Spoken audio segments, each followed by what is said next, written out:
This is Danny and Dusty. Orangutan is going to be a thing. You're not coining anything new. With Danny Meringue and Dusty, the Fan Man Hera. I'll throw some monkey sounds in there and call it go. The old Danny Meringue pie? Danny and Dusty on the Odyssey app and 1080. Yeah, this is going to be awesome. The Fan. Good afternoon! Hey, welcome in. Happy Monday, everybody. Danny and Dusty with you. Shout out to everybody who's not yet drowning. What? Wait, what? On the way in? What do they call? What's this weather called? Atmospheric river? That's right. Yeah. It started, I guess, during or after, right after the game against the Hornets. My drive home after the TV show that night, I hydroplaned for about 100 feet, and my butt was so puckered I could have cut steel. Yeah. There's Oh, that's a visual. Yeah. It was. There is nothing. There is like in a car. There is nothing that freaks me out more, and there's not much that bothers me. Yeah. Than the hydroplane. When you really you're like full on, you have zero control. Oh, Jesus, driving that car. And the car just floats on top of the water. Mm-hmm. Oh, buddy. Yep. I want no part of that. But yeah. Shake and bake, baby. Yeah. No, it was a river, and then on the way in today, people were doing like 35 on I-5. And I was like, guys, please move out of my way. Mm-hmm. We're going uphill. We have proper drainage. Just need to just move to the side. Find the right. Yeah. Find the right. I get it. It's hard to Drive. see because it's a lot of rain, but if you're that scared, either A, stay off the road, B, stay to the right. I'm a proponent of drive to your abilities, but if your abilities are, I'm going 20 miles under the speed limit, have home. the awareness of there are people who have abilities different than me, and vehicles different than mine, and tires that are far newer than mine, maybe. And lo and I behold, don't even know. 2 of them were Prius in front of me. Oh, Yeah, it's just yeah.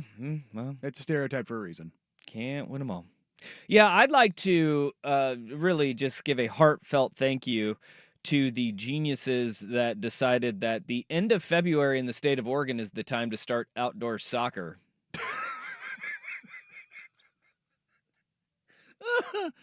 Spring soccer season, huh?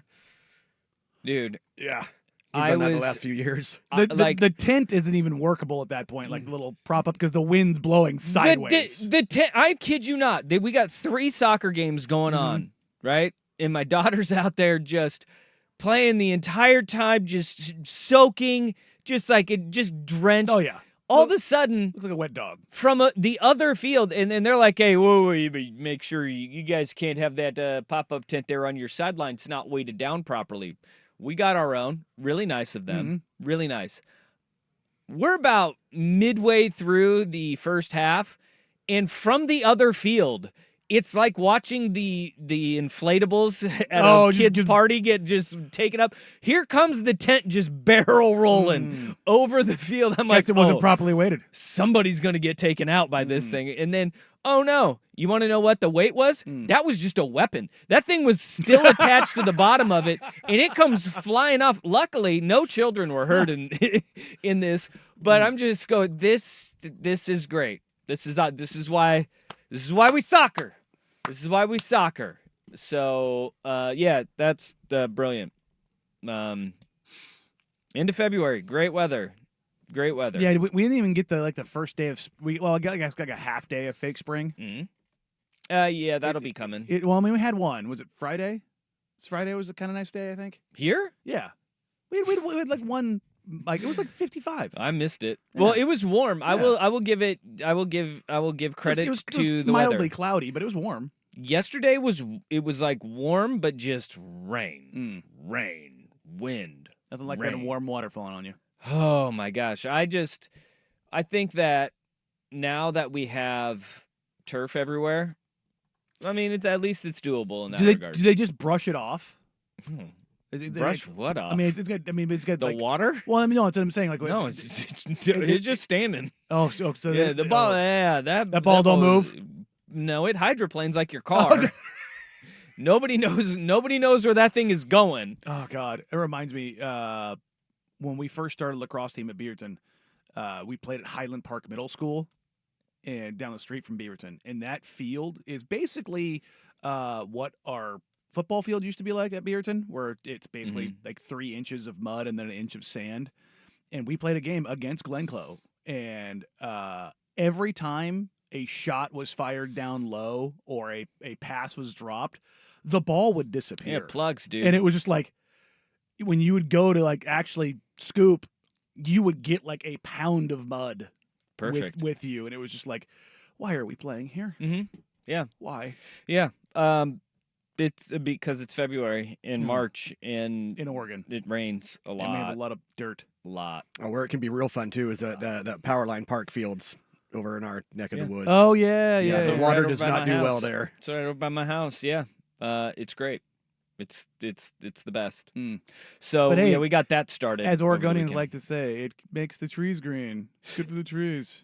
I am a big proponent of that. I say that all the time. There's enough water in the last 2 days to keep the trees green for the rest of the year. Mother Nature, settle down a little bit. Yeah. Okay.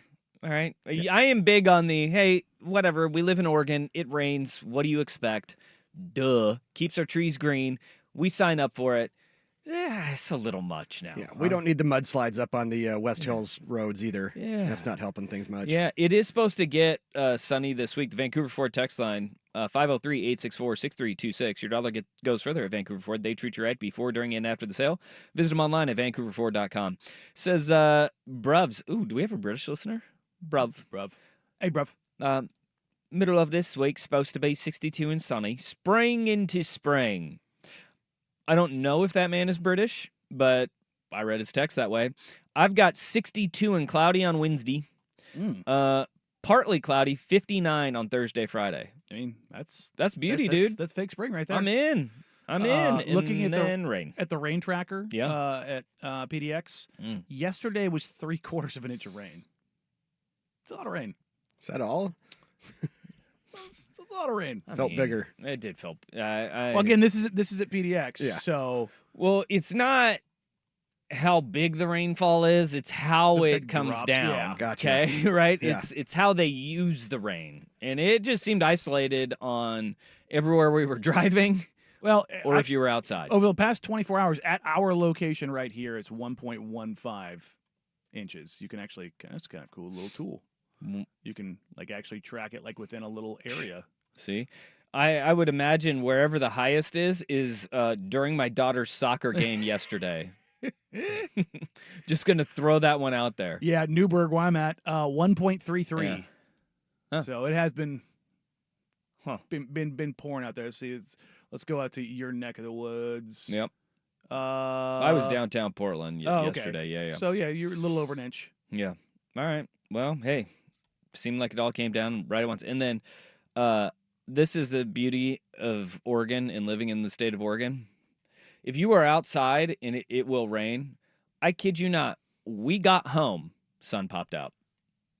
It was sunny for like hour and a half, 2 hours. That sounds about right. Yep. God bless it. Hot weather talk. Here we go. Hot weather. Well, though. it was an atmospheric river. Yeah. All Yeah, right. I was thinking about that when I was hydroplaning the other night. I'm like, what is this thing called again that's going to kill me? Atmospheric river. Okay. That's what's going to kill you, bud. Yep. That's what's going to do it to you. All right, we're partying on YouTube, youtube.com/1080am the fan, twitch.tv/1080am the fan, the Odyssey app, 99.5 HD2, and of course 1080 where you always listen to us. I hope you all entered that Slam for Vegas. Yeah, That's over now. it's over. It's over. You can no longer enter, but still listen. Hopefully one of you P1s out there win. Mhm. That's a dope trip. Yeah, I would love to go. Yeah.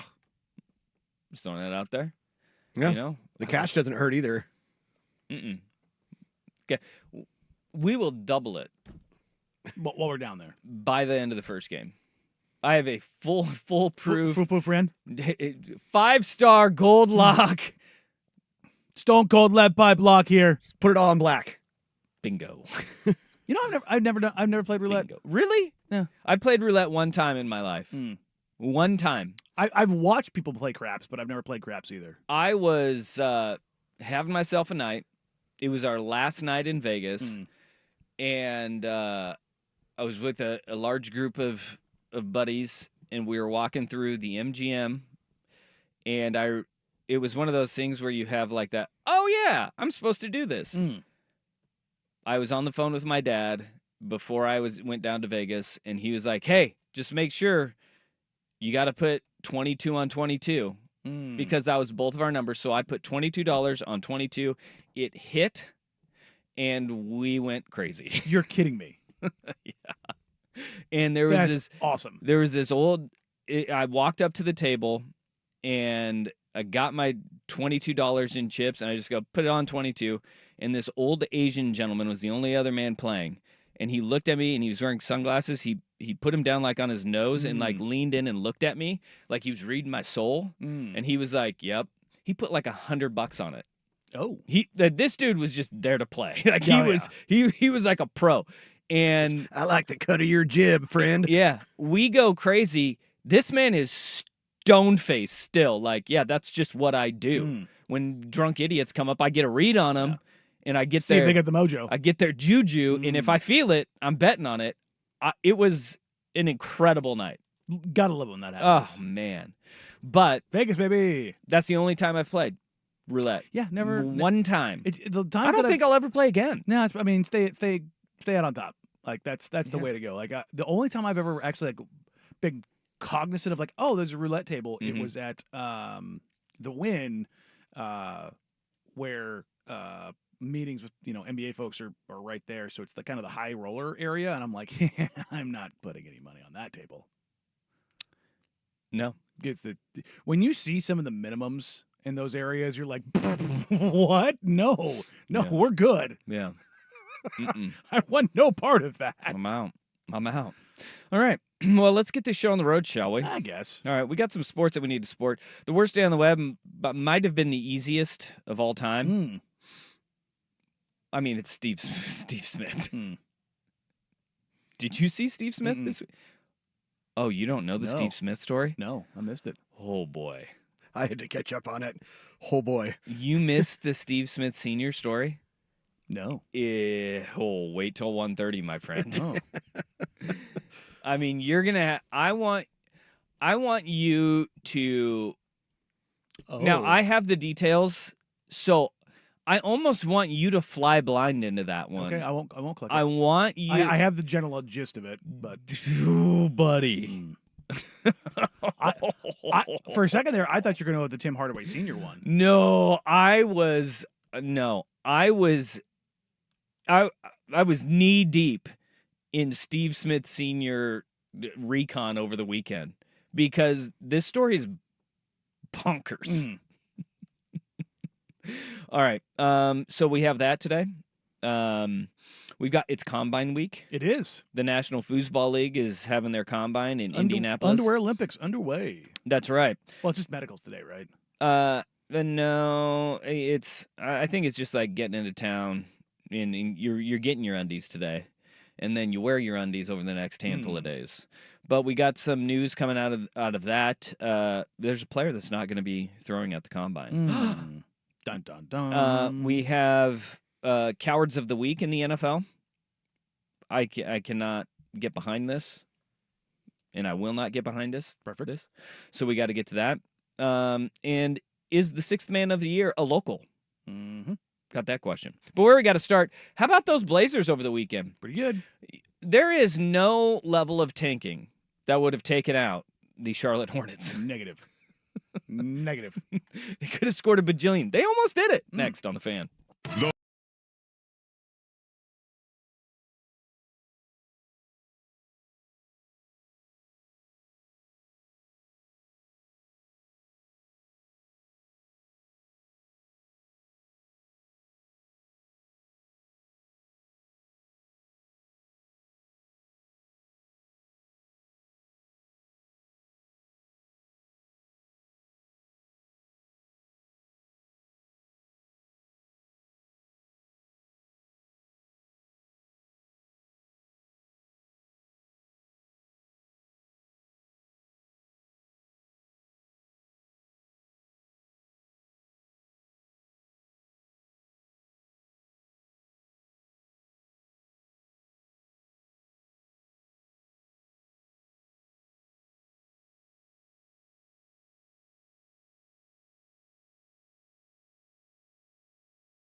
The Portland Trailblazers set a franchise record over the weekend. With a 141-88 victory over the Charlotte Hornets, it is the largest margin of victory in Blazers history. 53 points. We were sitting in media row. Holy balls. And it was getting out of hand, and sitting there with Hyken and a couple others, and I was like, I don't think they're gonna have a chance to get to the 50 piece. Like, we're gonna have a whole quarter of garbage time. Like, it's gonna be, you never know. Mm-hmm. And then not only did they get out there and hold their own, Jabari Walker said, "I'm going to bury you." Yeah, Jabari Walker. Holy crap. He goes for 20 and 14. And it was almost like they're like, do we got to play somebody. Let's put Jabari out there. Jabari was working he as just the ball handler in DHOs. Lord. Like, that's where this game got to. But I think the more important thing is like how this game started. And this game started with Tumani Kamara making LaMelo Ball look like a high schooler. LaMelo Ball, watching him is watching the most hollow stat hunter of all time. Mm-hmm. I mean, that's what it looks like. Like, he looks like a player. Remember in the early 2000s when that was like the big issue that people had with the NBA, was the fact that you had a bunch of guys just playing a bunch of me ball. Yeah. And people didn't like that. And it turned them away from the game. The and one-ification of the NBA. Yeah, and everybody blamed Allen Iverson, though that was flawed. Yeah, it was flawed because Allen Iverson was the only guy on his basketball team capable of scoring. Yeah. Yeah. And Allen Iverson was always like, I'm just going to take what they give me, and what they're giving me is letting me just run right by you. Mm-hmm. And he was really damn good at it. it. Again, he's in a lineup with guys like Aaron McKee and Dikembe Mutombo. Don't forget Eric Snow, dude. Eric Snow. Yeah.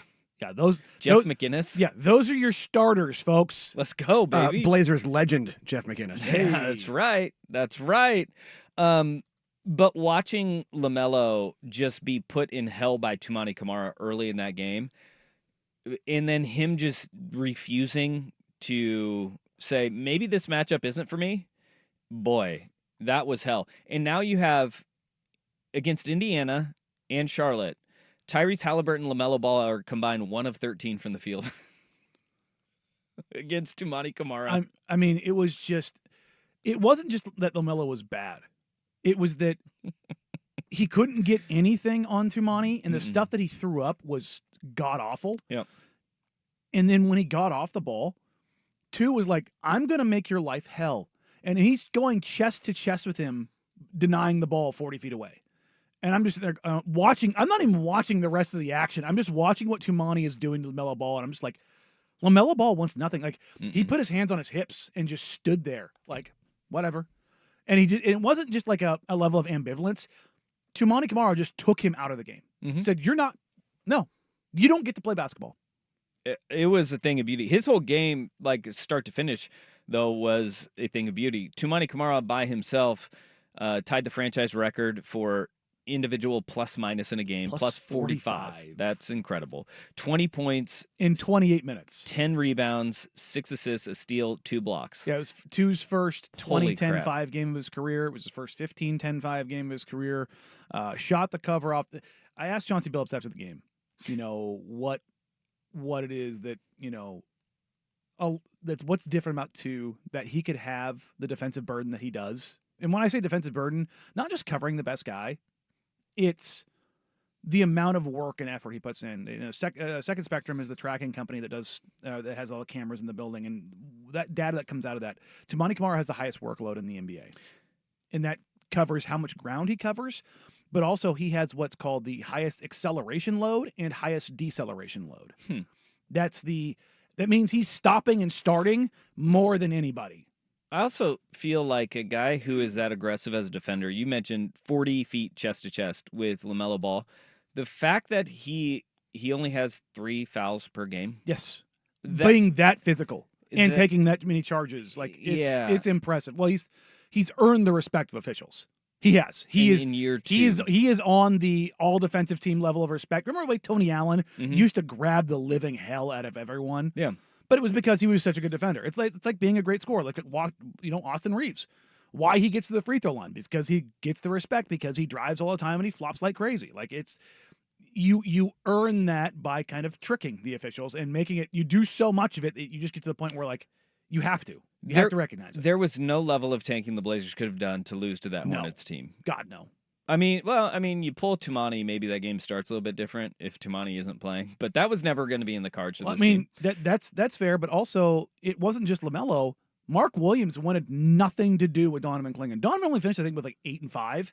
Yeah. But Mark Williams and any other big, anybody who wanted to go down the middle, Donovan was just bumping and chucking and just making sure nothing got there. It was in another 20-minute game for him. Now it was a blowout. You don't need to play him. Nah, all those don't run. minutes. They're about to go on a 7-game road trip. Don't burn him out. But if your worry is that his gas, I mean, that's when you're going to get it. That's when you're going to start getting your legs, is in games right now, right? If you're worried that he can't play 28 minutes a night, right? Which I don't think he's up to. I think you're getting anywhere between 22 to 24 on any given night. Now, can he get to 30? Yes, but you're going to have him in stretches where he's not really playing offense, and he's going to have to pick and choose his moments of like when he's super aggressive, and he's always going to rest on offense. He's never going to rest on defense. That's not what he is. And that's what I love about him. But I get what you're saying, but I think they're just measuring his load, his activity, to make sure that they aren't overtaxing him, but also trying to get him his win. I try to explain this to people in the sense of like just how big Donovan is. We've talked about this off there. The whole idea of like guys his size. There have been 14 players in NBA history his size. Yep. To register a 30-minute per game season. It doesn't happen. No, and that's why I didn't go to the 30-minute threshold, or even in a game like that. But you at some point you want to see, we're 57 games in now. You want to see that, be like, all right, we're gonna push him to kind of see where he's at. Whether you need him on the floor or not, you'd like to see those minutes. That's so far in the rearview mirror of that game, and you just look at a one-off game. You would just want to see those moments where you're starting to push him up a little bit further and further, because there's no way to get that experience, like what you were saying, the picking and choosing your times, when to do that, unless you're on the floor, gaining your lungs, gaining your time. Like where I'm looking at Luka on the TV right now, Luka Doncic, it's like he always would say, dude, I'll get my win when I start playing. Yeah. Right? I'm interested to see tonight, and I think they will always want to make sure they have like a good matchup for him. Like just Walker Kessler, and that's the thing. He's playing Walker Knight, who's basically his looper. Okay. Like I want to see. Kessler playing? I think he's going to go. He was ESPN has him listed as out. Oh, is he out now? Yeah. Oh, well, never mind. Walker Kessler. Not Walker Kessler. That's a bummer. Because he was questionable. They don't want to win. Well, somehow they keep finding ways. They just beat Houston. Yeah. Keontae George and Isaiah Collier just carved them up. Yeah, but they're 2-8 over their last 10. And they're probably sitting there saying, yeah, we just beat Houston. We can't have this happen. Yeah. Walker, take a seat, bud. You're probably not wrong. Usually they typically do that with the other 7-foot white guy, Lowry. Yeah. But then do it both. Pull that ripcord. One thing, though, that is interesting, we started this with Tumani Kamara, and I think it's a worthwhile conversation of, okay, this is not a fluke of what we're seeing. You mentioned he's already got the respect of the officials, and the bar just continues to keep climbing with a guy like Tumani Kamara. I saw that you were having some back and forth with folks on Twitter about what he profiles as, and we're only the path that he could possibly be on. We're only 1 2/3 of a way through his career. What could we see from a Tumani Kamara? We'll get to that after Rust with SportsCenter. Now, from the Fan Sports Desk, a SportsCenter update on 1080 The Fan. First on The Fan, on the heels of the largest margin of victory in franchise history, the Blazers hit the road for 7 games in 12 days. Indeed, in Salt Lake City to face the Jazz tonight, Robert Williams III, DeAndre Ayton, Matisse Thybulle are out for Utah. No Lauri Markkanen, Walker Kessler, Jordan Clarkson, John Collins, or Colin Sexton. 6 o'clock tip on K2 2.2 on your antenna or Xfinity Channel 302. The Blazers are 6.5-point favorites. ESPN reporting the 76ers and Joel Embiid are talking to doctors and considering alternative options for the oft-injured big, such as surgery for his left knee. Over in the NFL, Cowboys CEO Stephen Jones said today the team expects Trey Lance to leave in free agency this offseason, and they also expect to draft a new developmental quarterback this April.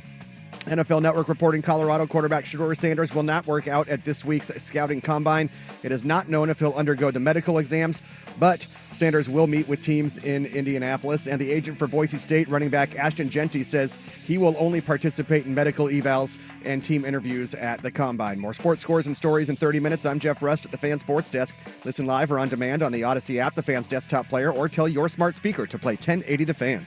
Live, local, and free. No subscription required. Portland's sports leader is 1080 The Fan.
Tumani Kamara is having a phenomenal start to his career, and not very many people see it because the Blazers are not on national television. One time this year, and that's already in the rearview mirror. That's it. And then, what was it, 2 times last year? Was it twice last year? Just the Bucks game last year. Just the Bucks game? I thought they flexed one other one They had in an there. NBA TV game. Oh, It wasn't national. great. But Tumani Kamara is playing at such a ridiculous level that the comparisons that he is getting, I think when everybody looks at him initially, you go, oh, he wears number 33. Oh, he has the big wristband that he wears on his arm. Oh, his movements and size, he's jacked out of his gourd. Scottie Pippen, right? You go. I mean, the you go to physical Scottie profile Pippen. is very, very similar. The fact that he loves Scottie Pippen too. But when you watch stylistically the style of his game, it kind of plays like a couple other stars that are pretty lofty comparisons. But I want to see kind of, because I saw this back and forth you were having on Twitter. And I wasn't arguing. You were not. No. You definitely weren't on the toilet. You were at a computer because you popped up some graphs. I don't think you can do that from your John, but I can. Actually, I don't want to. I can. I will just never touch your computer ever. But Kawhi Leonard and Jimothy Butler, are those probably the best comps for Tumani Kamara? So based on EPM, estimated plus minus, it's the most accurate catch-all as far as predictive nature. If you stack Kawhi Leonard, Tumani Kamara, Jimmy Butler, all in the same graph, it's very similar at where they are at their points in their career in games played. The difference is that obviously those guys all came in much younger than 2. And so the development curve is going to be different, right? It doesn't say that 2 can't keep developing and couldn't be on that trend. Like, he's very, very similar to Jimmy. Kawhi is above that curve. Kawhi's curve is ridiculous, nuts.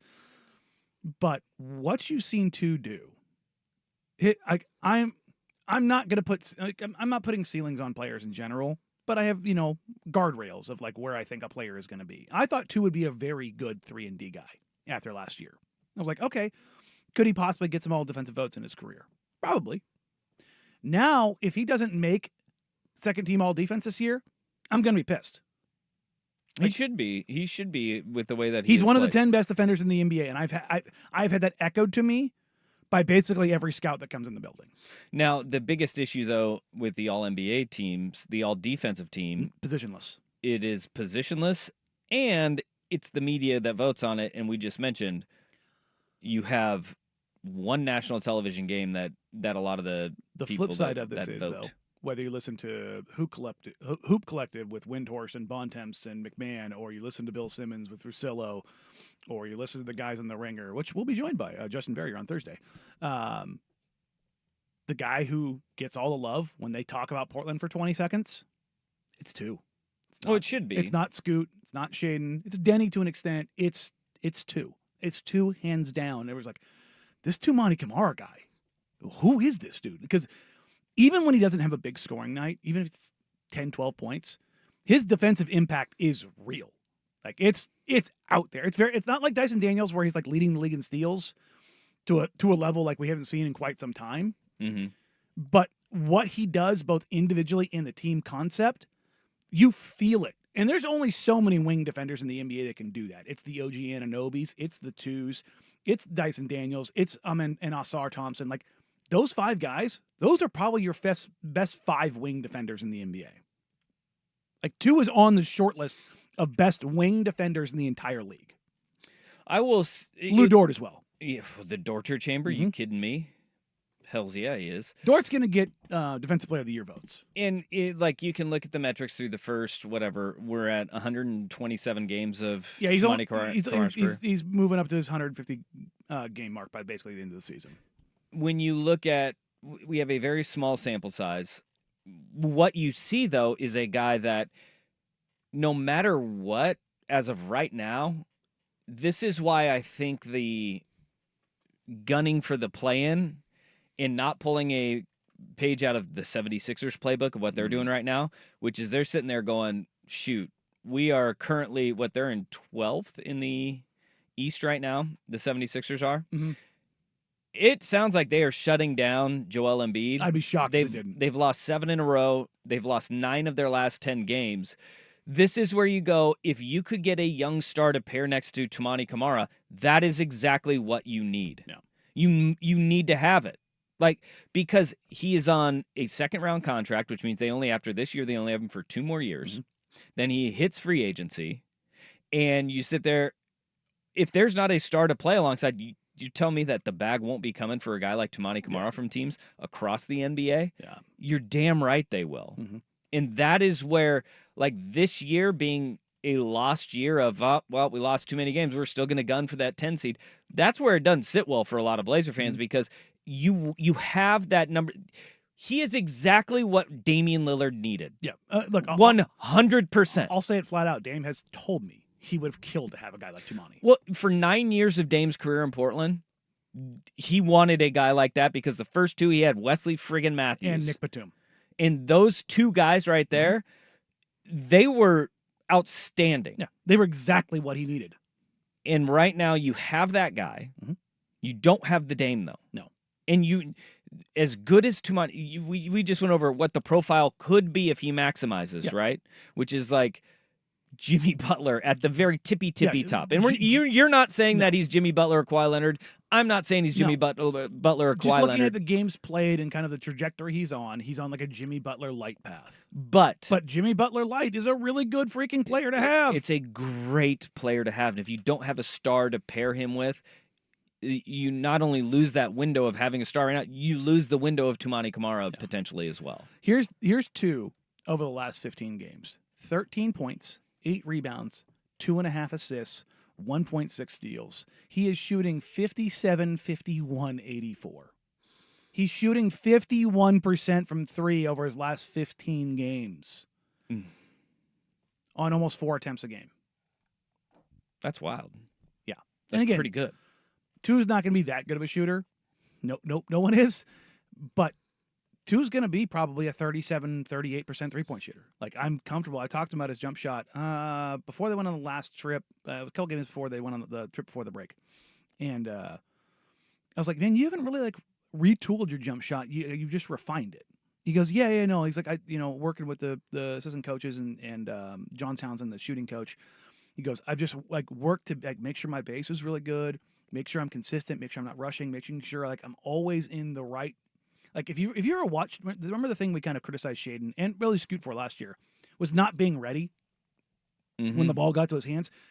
Just watch 2 off ball.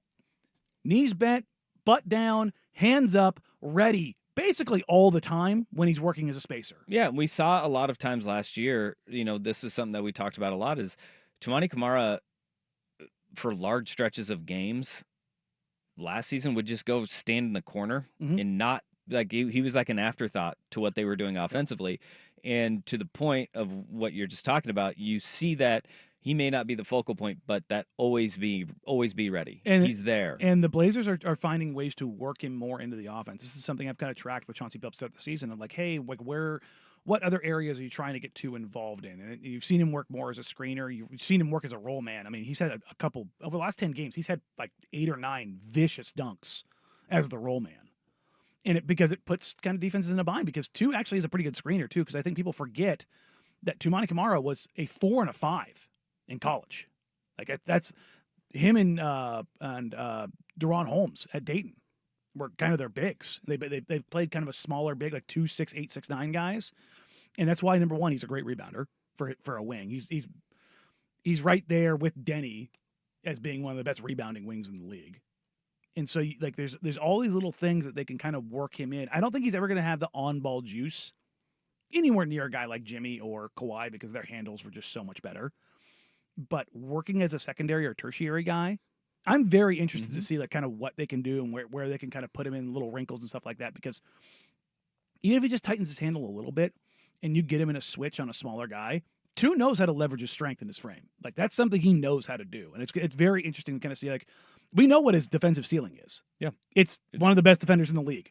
Now you're kind of thinking, like, okay, you get that every night. Where does the offense, or how high can the offense reach? Well, we hope that it comes We hope that it comes soon, and we hope that it comes with a star player that they can attach to him. Mm-hmm. But right now, the Blazers don't appear to be in that game, and that can be very frustrating to Well, we'll a lot see. of folks. Well, I hope. Me too. I mean, Cooper Flagg, come on, basketball gods. Cooper Flagg would be nice to put alongside him. Simmons and Rosillo had a little thing of on the podcast of over-under titles. Scoot and Cooper together. They're manifesting. Scoot and Cooper together. Yeah. Simmons loves Scoot, man. All right, good. Hey, He loves Scoot. he loves Scoot. Hey, look, and when national guys want to talk about the Blazers, I'm all about it. There you go. We have found out who the cowardice team is that wants to get rid of the tush push. Next on the Fan. Back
The Rules Committee in the National Football League will convene as the League New Year's getting ready to get underway. We got the Combine this week, Underwear Olympics.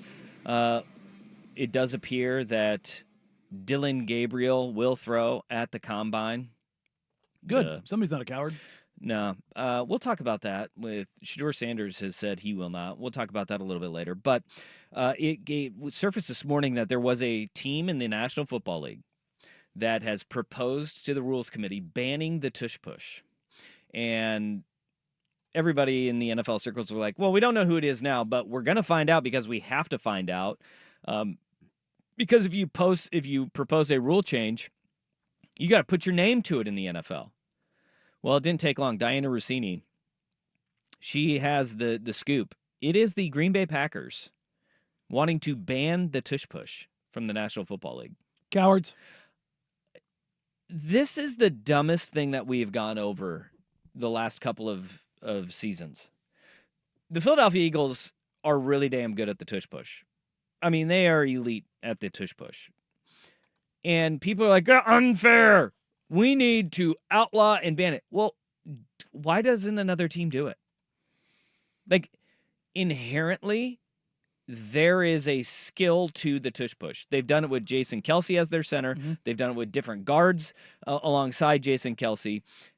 It is because Jalen Hurts is an animal. Their centers all get low. And, spoiler alert, he gets pushed. Yes. He gets pushed from behind by Saquon Barkley this year, who's a very strong individual, too. You have two guys who both squat 600 pounds. And everybody's like, ban it! It's unfair! Has there ever been an instance of a play type or style that was so unique to a team and personnel that got this kind of attention? Well... No, with the Wildcat at the very beginning of the Wildcat in the NFL or Arkansas or is the Dolphins? NFL with Ronnie Brown. Yeah. But then everybody's like, "Well, we can do that too." Yeah. And they just did it. They just did it and it was incredible. But I mean, the ridiculousness of this in the saying we need to ban the tush push is, what are you going to do if there is oftentimes you see a defensive tackle come into the backfield, right? And it's like, we're going to get 1 yard with him.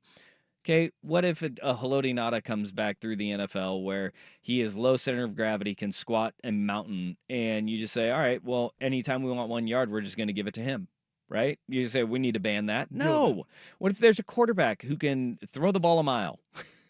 And he can just chuck it up there, and you got a super fast receiver that can just run underneath it, and you got Usain Bolt out there, and he can just haul it in, and boom, touchdowns every time. You gonna ban that? Because he's too fast? Because we can't do it, so they shouldn't be able to do it. We'll find a way to stop it. And I think one thing that the Chiefs tried to do, which was really interesting in the Super Bowl, was they took Chris Jones, and they angled him. Like, he was like at a 45-degree angle, staring at the football, and he tried to just leverage his way and get sideways so linebacker and take up two so a linebacker come up. That still didn't even work for the Chiefs. Like, the Eagles are just really damn good at it. And people are upset because they can get a yard when they need a yard. Every team in the NFL would kill to, we need a yard, we're going to get a damn yard. We've got something that's like a 90% success rate. And it's not successful every time. And it's not like it's something where it's against the rules, because if every team could do it, then do it. It's not against the rules. And if you want to outlaw pushing a player forward, then go ahead and do that. Go ahead and do that. But for every team in the NFL, they don't want to do that because it benefits every team in the NFL when your running back is getting stood up 4 yards downfield, and here comes your offensive lineman cleaning up and pushing him forward for an extra yard or two. They don't want to do that, but what they want to do is get rid of the tush push because the Eagles are just too good at it. See, to me, I liken this to banning the shift in baseball. If you don't like it, figure out how to get around it. Teach your guys how to hit the other way. Yeah. I mean, this is not, I mean, these are professional sports here, and the whole, it's unfair. It's just dumb. Figure out how to beat it. Yeah, YouTube chat is popping off. Harley has a good one. Kareem got the dunk banned. It's not Kareem. It was Wilt Chamberlain. He was dunking free throws. Yeah. That's pretty good. Is that good? I think the closest modern comparison would be Shaq in the fact that they redid stanchions and backboards, like the actual hoop. His physicality was so ridiculous. He was breaking baskets. I went through that with my son the other day, watching just highlights of Shaq breaking hoops. It was like a 2-minute highlight reel that went through. He broke a lot of them. It went from like college into the NBA. First 2 years in the NBA, they did it, I think, after year 2. And I'll never forget who they were playing. New Jersey. Mm-hmm. They were playing the Nets, and the one he shattered. It was just It was just like, well, we're gonna have to stop this game. So they had to stop the game, clean up the broken glass, roll the hoop out, roll the one from the practice arena back through the practice arena and out, and reset it up. It was crazy. But then there was So like just Shaq-proof your baskets. videos of him like in overseas. I don't know where he was, but he's like overseas in some gym, and it's like you could tell it's like a handheld camcorder that was probably on somebody's shoulder, and they're like, "God, Mr. Shaq, can you dunk?" And he goes up and just rips the entire hoop down. It's like, damn, Singular most powerful athlete in our lifetime. he's crazy. But don't But I think that's, take it away. But we had Hack-a-Shack. Like there's a rule change right there. Yeah, Hack-a-Shack. yeah. Somebody was such a dominant interior presence that teams would have rather the more efficient play was putting him at the free throw line. Yeah. I was reading, I can't remember where this guy is. But there was a guy who I think he was, I want to say he was like a D2 basketball player. And he was he's like a really good basketball player, but he's a horrific free throw shooter. So he went granny, and he went from shooting like 30% from the free throw line to shooting nearly 70%. I mean, Rick Barry's arguably the greatest free throw shooter of all time. I still don't understand why Shaquille O'Neal Pride. let his ego get in the way of him being He's talked about it. It was better free. Yeah, but dude, you could have think of what Shaq could have done if he just would have put his pride aside, gone to the granny free throw, and figured that out. What was career free throw percentage? Was 53%. You bump him up to 70. I mean, that's how many total free throws did he take in his career? 11,252. So you're basically adding another 1,000 makes. Be pretty good.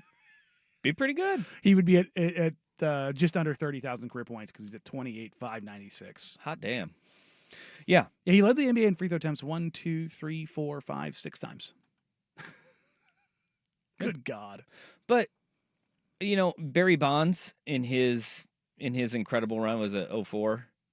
Oh yeah. It would have been like saying, "No, you can't walk him." Yeah. You have to face him. What do you have 151 intentional walks? Something like that? His on base percentage was ridiculous that year. The Packers, go take a hike on this. I have nothing against the Packers. Nerds. I actually like the the Packers. Packers. But you're being nerds. Yeah.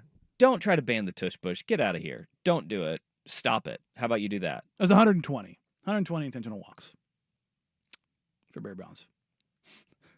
120 intentional walks. Dude, he would have hit 120 home runs that Good year if they didn't God, do that. Man, are you kidding me? Yeah. His on-base percentage was 60.9. Get him out of here. The man was on base 61% of the time. 61% of his at-bats, that man reached first base. In the game of baseball. That's crazy. OPS of 1422. Yeah. Good gravy. Yeah, I love this text on the Vancouver Ford text line. Oh, you look silly shooting free throws underhand? You know what else looks silly? Shooting 53% from the free throw line. Yeah, it does. It looks worse.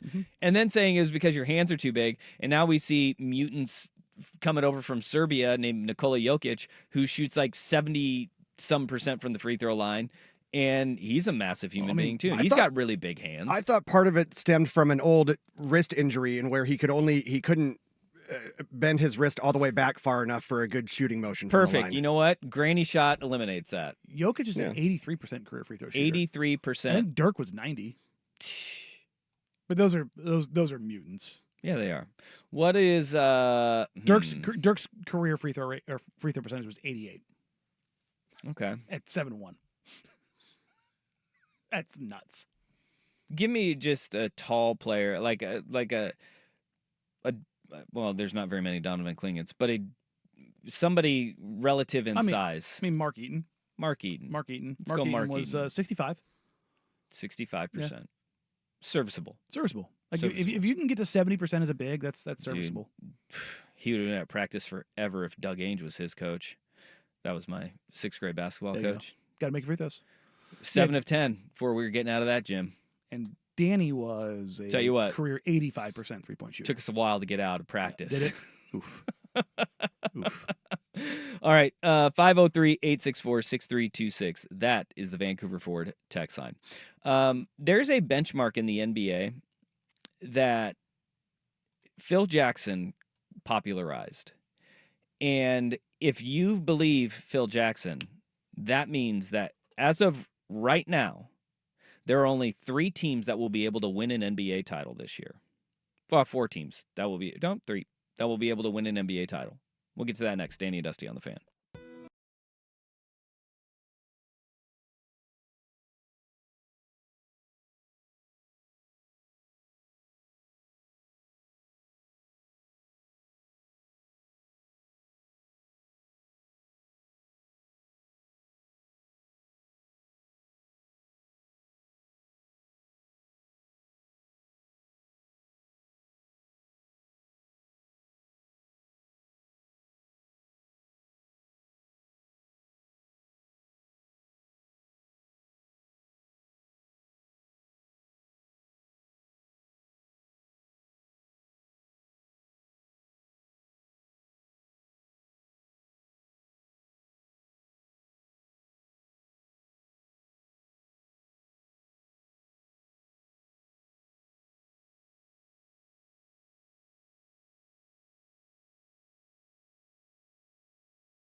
Sports Desk, a Sports Center update on 1080 The Fan. This update brought to you by 808 Hawaiian Restaurant, mixed plates like Grandma used to make. If your grandma were from the Big Island, Woodstock, Burnside, Beaverton, or online at ate-oh-ate.com.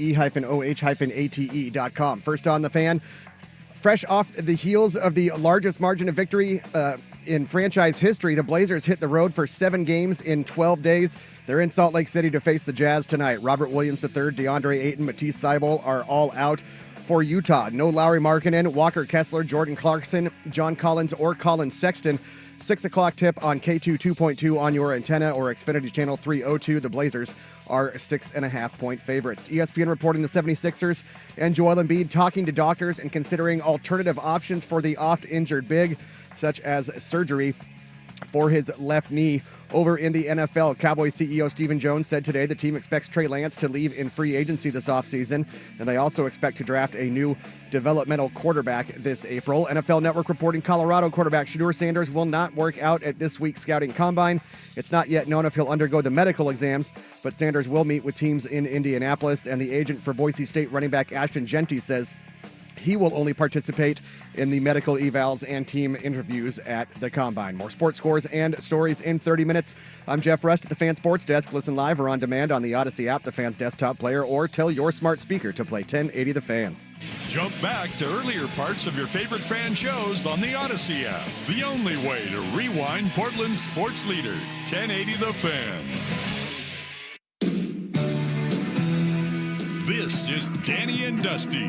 What in God's name is going on in here? What was that ruckus? With Danny Meringue and Dusty, the Fan Man Hera. What ruckus? I was just in my office and I heard a ruckus. Danny and Dusty on the Odyssey app. Describe the ruckus, sir. And 1080. Don't mess with the bull, young man. You'll get the horns. The Fan. Hour number 2, Danny and Dusty with you on this Monday afternoon. And all week on Danny and Dusty, we have something very, very, very, very, very special. We've been for looking you. forward to this one. Yeah. I am a huge, huge fan. You can say we. We are a huge, huge fan. The show. This show. Yeah. Yeah. We used to have Wu-Tang Wednesdays here. Indeed. Well, Wu-Tang Clan is coming to Moda Center. Dun, dun, dun, dun. With Run the Jewels. And Wu-Tang Clan is for the children. We know this. And they are not to be messed with. Do you know why Wu-Tang Clan is for the children? Go on. Do you know the answer to that? We will go back to the time machine. Way, way back to 1998 when Wu-Tang Forever came out. And they were up for Album of the Year. Hip-Hop Album of the Year. And they ended up losing to Puff Daddy, now known as Diddy, now known as in prison. Yeah. Did you see his lawyer quit? Yeah. His lawyer that was on Osama bin Laden's defense team, and he quit because he said he couldn't in good conscience continue. Which means there was probably some ethics violations that they were wanted to be committed, Yeah. allegedly. Yeah. I mean, things are tracking that way. Yeah. It's not like Diddy's broke and can't afford his lawyer. But in 1998, Wu-Tang Clan lost Mm-hmm. Hip-Hop Album of the Year to Puff Daddy. To a deviant. At the end of the Grammys that year, they gave out Song of the Year to Sean Collins. And Colvin. Sean Colvin? Sean Colvin. And Old Dirty Bastard, ODB, of Wu-Tang Clan, bum rushed the stage before Kanye did it and gave this speech. Please calm down. The music and everything. I went and bought me an outfit today that costed a lot of money today. You know what I mean? Because I figured that Wu-Tang was going to win. I don't know how y'all see it, but when it comes to the children, Wu-Tang is for the children. We teach the children. Yep. You know what I mean? Puffy is good, but Wu-Tang is the best. Okay? I want y'all to know that this is ODB and I love you all. Peace. ODB, rest in peace. Wu-Tang is for the children. With that being said, we have a pair of tickets that we will be giving out every single day this week in the 1 o'clock hour to go see Wu-Tang Clan with Run the Jewels on July 1st, 2025 at Moda Center, and we will give you that chance to win. Listen all week long during Danny and Dusty, and listen for the code word and text it to 503-864-6326 for your chance to win. Right now is your chance. Text KIDS to 503-864-6326 for your chance to enter to win a pair of tickets to Wu-Tang Clan with Run the Jewels on July 1st. Head to 1080thefan.com for complete details. Wu-Tang is for the children. When rest of the week, when you hear that, when you hear this, Wu-Tang is for the children. I want you to text KIDS to 503-864-6326. You will hear this at some point the rest of the week. Wu-Tang is for the children. That's where KIDS to 503-864-6326 comes in. I'm pumped for that. ODB, rest in peace. Rest in peace. Shimmy, shimmy, ya, shimmy, yeah, shimmy, yay. Yep.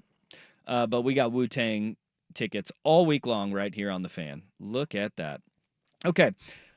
Phil Jackson popularized a threshold for NBA championships.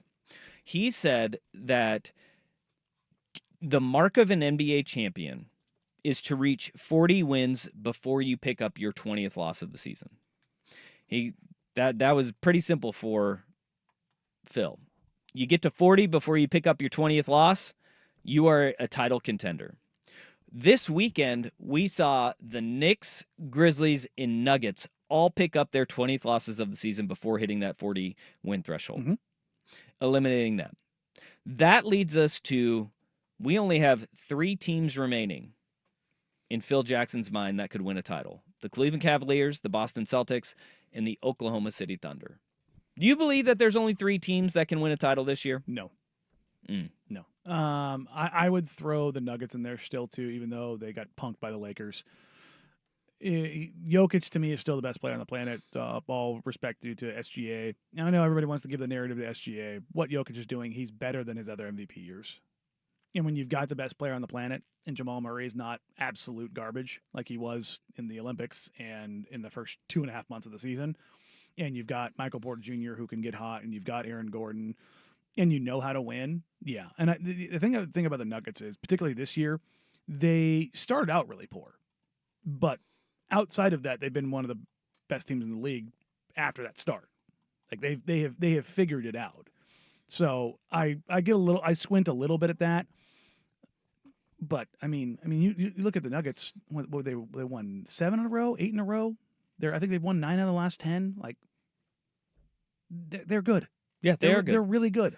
They're really good. I think it's the only other team I would put in there. I went back and I was looking this stat up.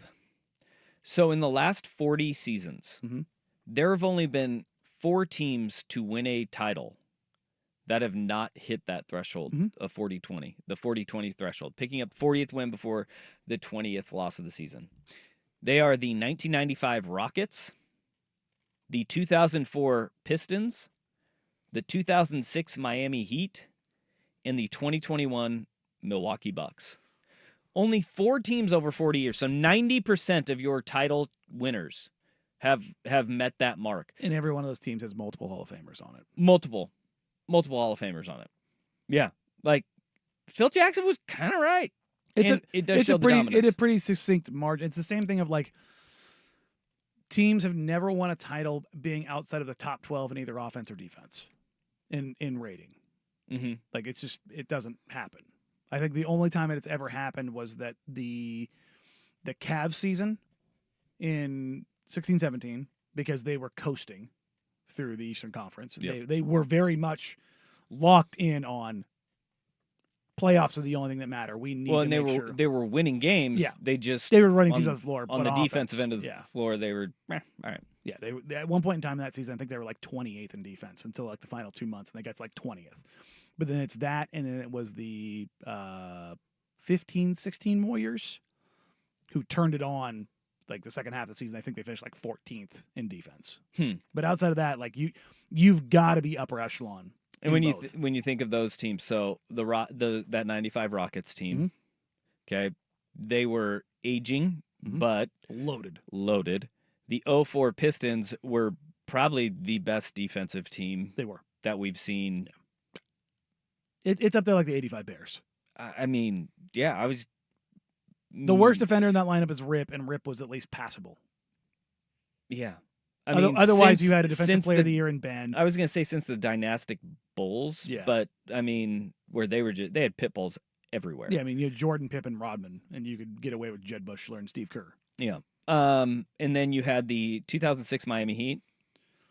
Really good defensive team. And then the 2021 Milwaukee Bucks had Giannis, and he went absolutely crazy. And that was the rise of like, hey, that Chris Middleton guy, he's really good when he's healthy. Brooke Lopez was Drew Holiday. Yeah, they were out of this world. Yeah. So you're saying the Nuggets probably the only one in that group because the Knicks and the Grizzlies are close. Knicks, Grizzlies, and Nuggets all 37-20. By the way, the Knicks and Grizzlies to me are fraudulent contenders, but really good teams. Did you see what the Celtics did to the Knicks again? Yeah, absolutely. Boat racing. I think it's like they've had a lead in 4 matchups with the Celtics. They've had a lead for a total of like 50 seconds. Yeah. And the Knicks, I want to say they're 0-10. 0-10, I think, against the top 4 in the league. Something like that. Or top 6 in the league. Yeah, I did see that. It is against Oklahoma City, Boston, and Cleveland. They're winless. They're winless. I think And they're getting 0-7. and they're getting smoked. Yeah. That's not good, Bob. No. That's not good, Bob. All right. Well, so we're buying but selling a little bit. The Nuggets could join the list. They could be the 5th in the last 40 seasons. Is there any other team that you think could hop in here? Like, do you believe in the Knicks? Do you believe in the Grizzlies? No. Well, the one that's going to be interesting is the Lakers. They don't have a big. And that is going to be their Jackson Hayes, Alex Len. If you're leaning on those two guys, go with God.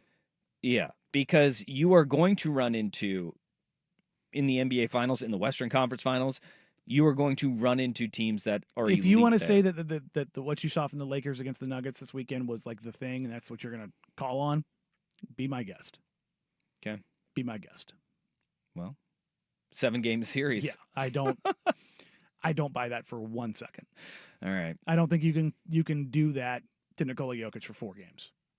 Okay. All right. Well, I don't think you can either.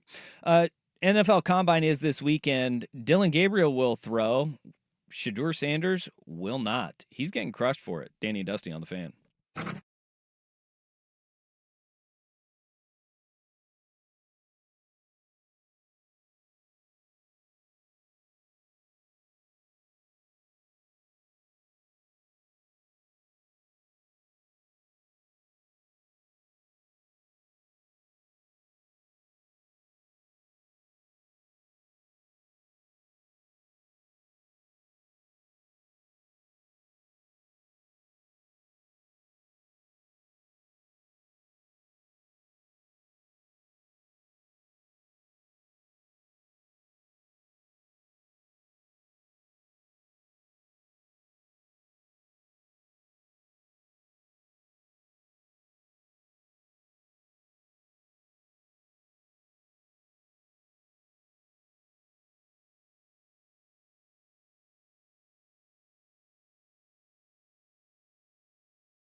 Shedeur Sanders will not throw at the NFL Combine. Coward. Certainly, he's the first person to ever do that. Yeah. Well, he's getting dragged on this one. I mean, are you surprised?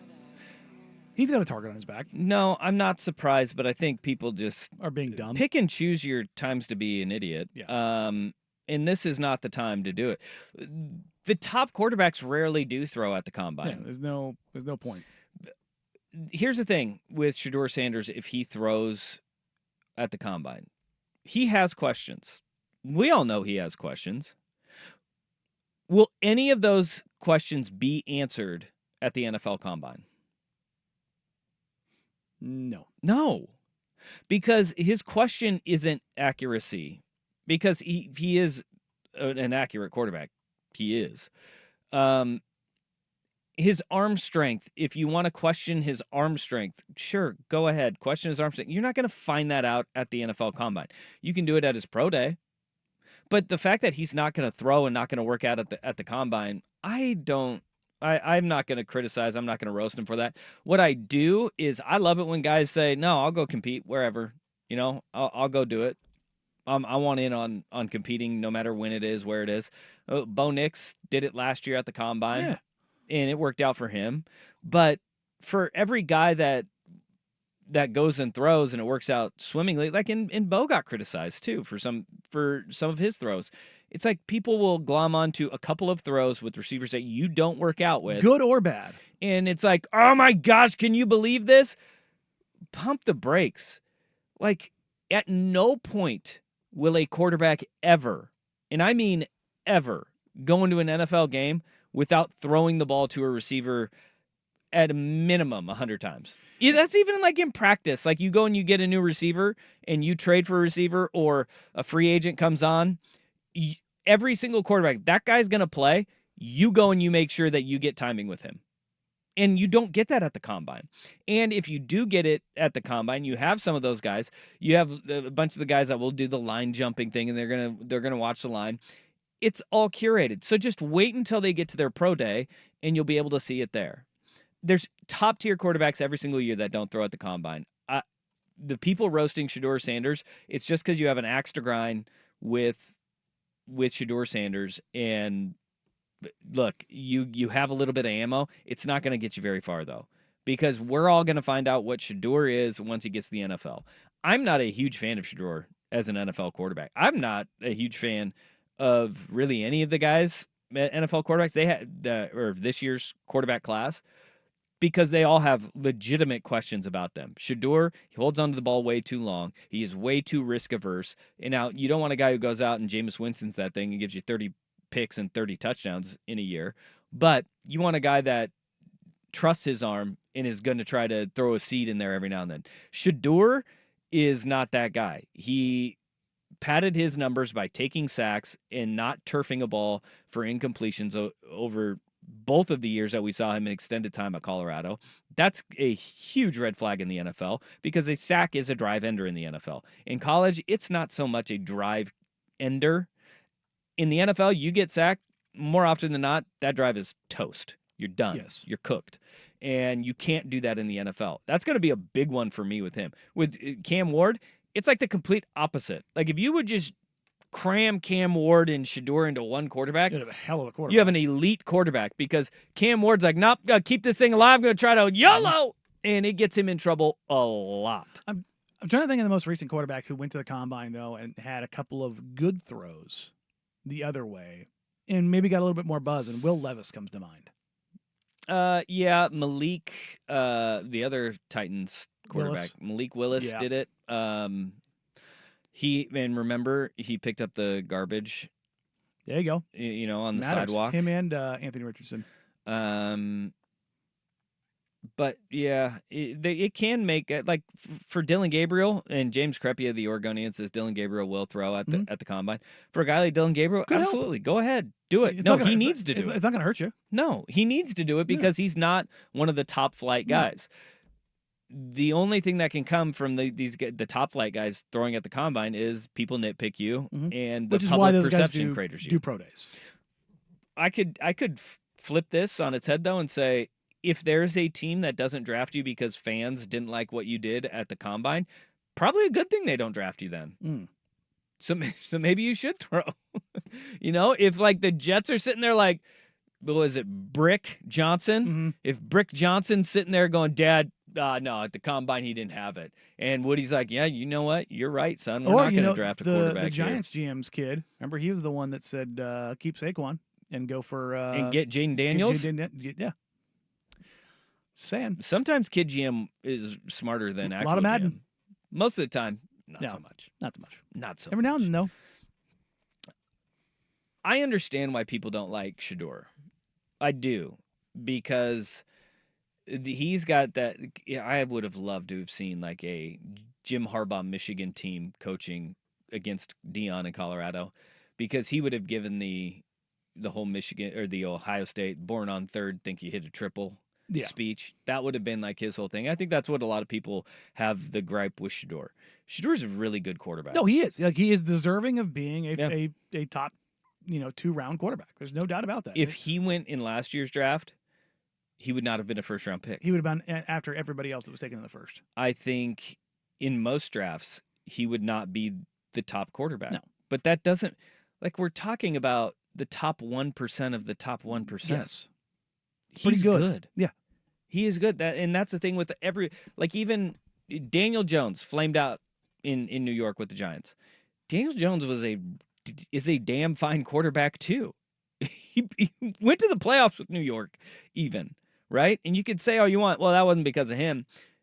You roll out any middling quarterback and you say, go play in the NFL, they are going to pee all over their shoes out there. Mm-hmm. Daniel Jones did that quite often, but he was still good enough to get him to the playoffs a year. And so, like, take it easy on Shador. We can criticize him later when he's holding on to the ball, taking sacks behind a really bad offensive line, because usually that's what happens when you get drafted really high in the NFL draft. He just needs to go back and keep complaining and bickering with Cam Ward. That's the NFL draft content that I need, is him and Cam Ward yelling at each other about how they're not good. You want to give me a reality show I'll Hills, yeah. mildly pay attention to? There you Mm-hmm. I'm in. go. I'm in. I'm so in. All right, coming next here, time for our worst day on the web, and I'm going into this one a little bit blind, but it appears Steve Smith stepped into it in somebody else's family. Buddy. Ooh, boy. But first, here's Big Kahuna Sports Center Update. Hamburgers, the cornerstone of any nutritious breakfast. Now, from the Fan Sports Desk, a Sports Center update on 1080 The Fan. First on The Fan. On the heels of the largest margin of victory in team history, the Blazers hit the road for 7 games in 12 days. They are in Salt Lake City to face the Jazz tonight. Robert Williams III, DeAndre Ayton, Matisse Thybulle are all out for Utah. No Lowry Markkanen, Walker Kessler, Jordan Clarkson, John Collins, or Colin Sexton. It's a 6 o'clock tip on K2 2.2 on your antenna or Xfinity Channel 302. The Blazers are 6.5-point favorites. ESPN reporting the 76ers and Joel Embiid talking to doctors and considering alternative options for the oft-injured big, including surgery for his left knee. He's reportedly been ruled out tonight against the Bulls. Over on the college hardcourt, Oregon center Nate Biddle named Big Ten Player of the Week after averaging 22 points, 8 boards, and 3 blocks in road wins over Iowa and number 11 Wisconsin. In the NFL, Penn State defensive end Abdul Carter will not work out in the NFL Combine as he is still recovering from the shoulder injury he suffered versus Boise State. And the agent for Boise State, running back Ashton Genty, says he will only participate in medical evals and team interviews at the Combine. And NFL Network reporting Colorado quarterback Shedeur Sanders will not work out at this week's scouting combine. Cowboys CEO Stephen Jones said today the team expects Trey Lance to leave in free agency this offseason and that they expect to draft a new developmental quarterback this April. More sports scores and stories in 30 minutes. I'm Jeff Rust at the Fan Sports Desk. Listen live or on demand on the Odyssey app, the Fan's desktop player, or tell your smart speaker to play 1080 The Fan. The Fan is live on YouTube and Twitch. And now, Window Nation brings you on-demand videos. Watch Window Nation's window into 1080 The Fan.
It's time for today's worst day on the web. With Danny and Dusty on Odyssey and 1080 The Fan. Well, that sucks.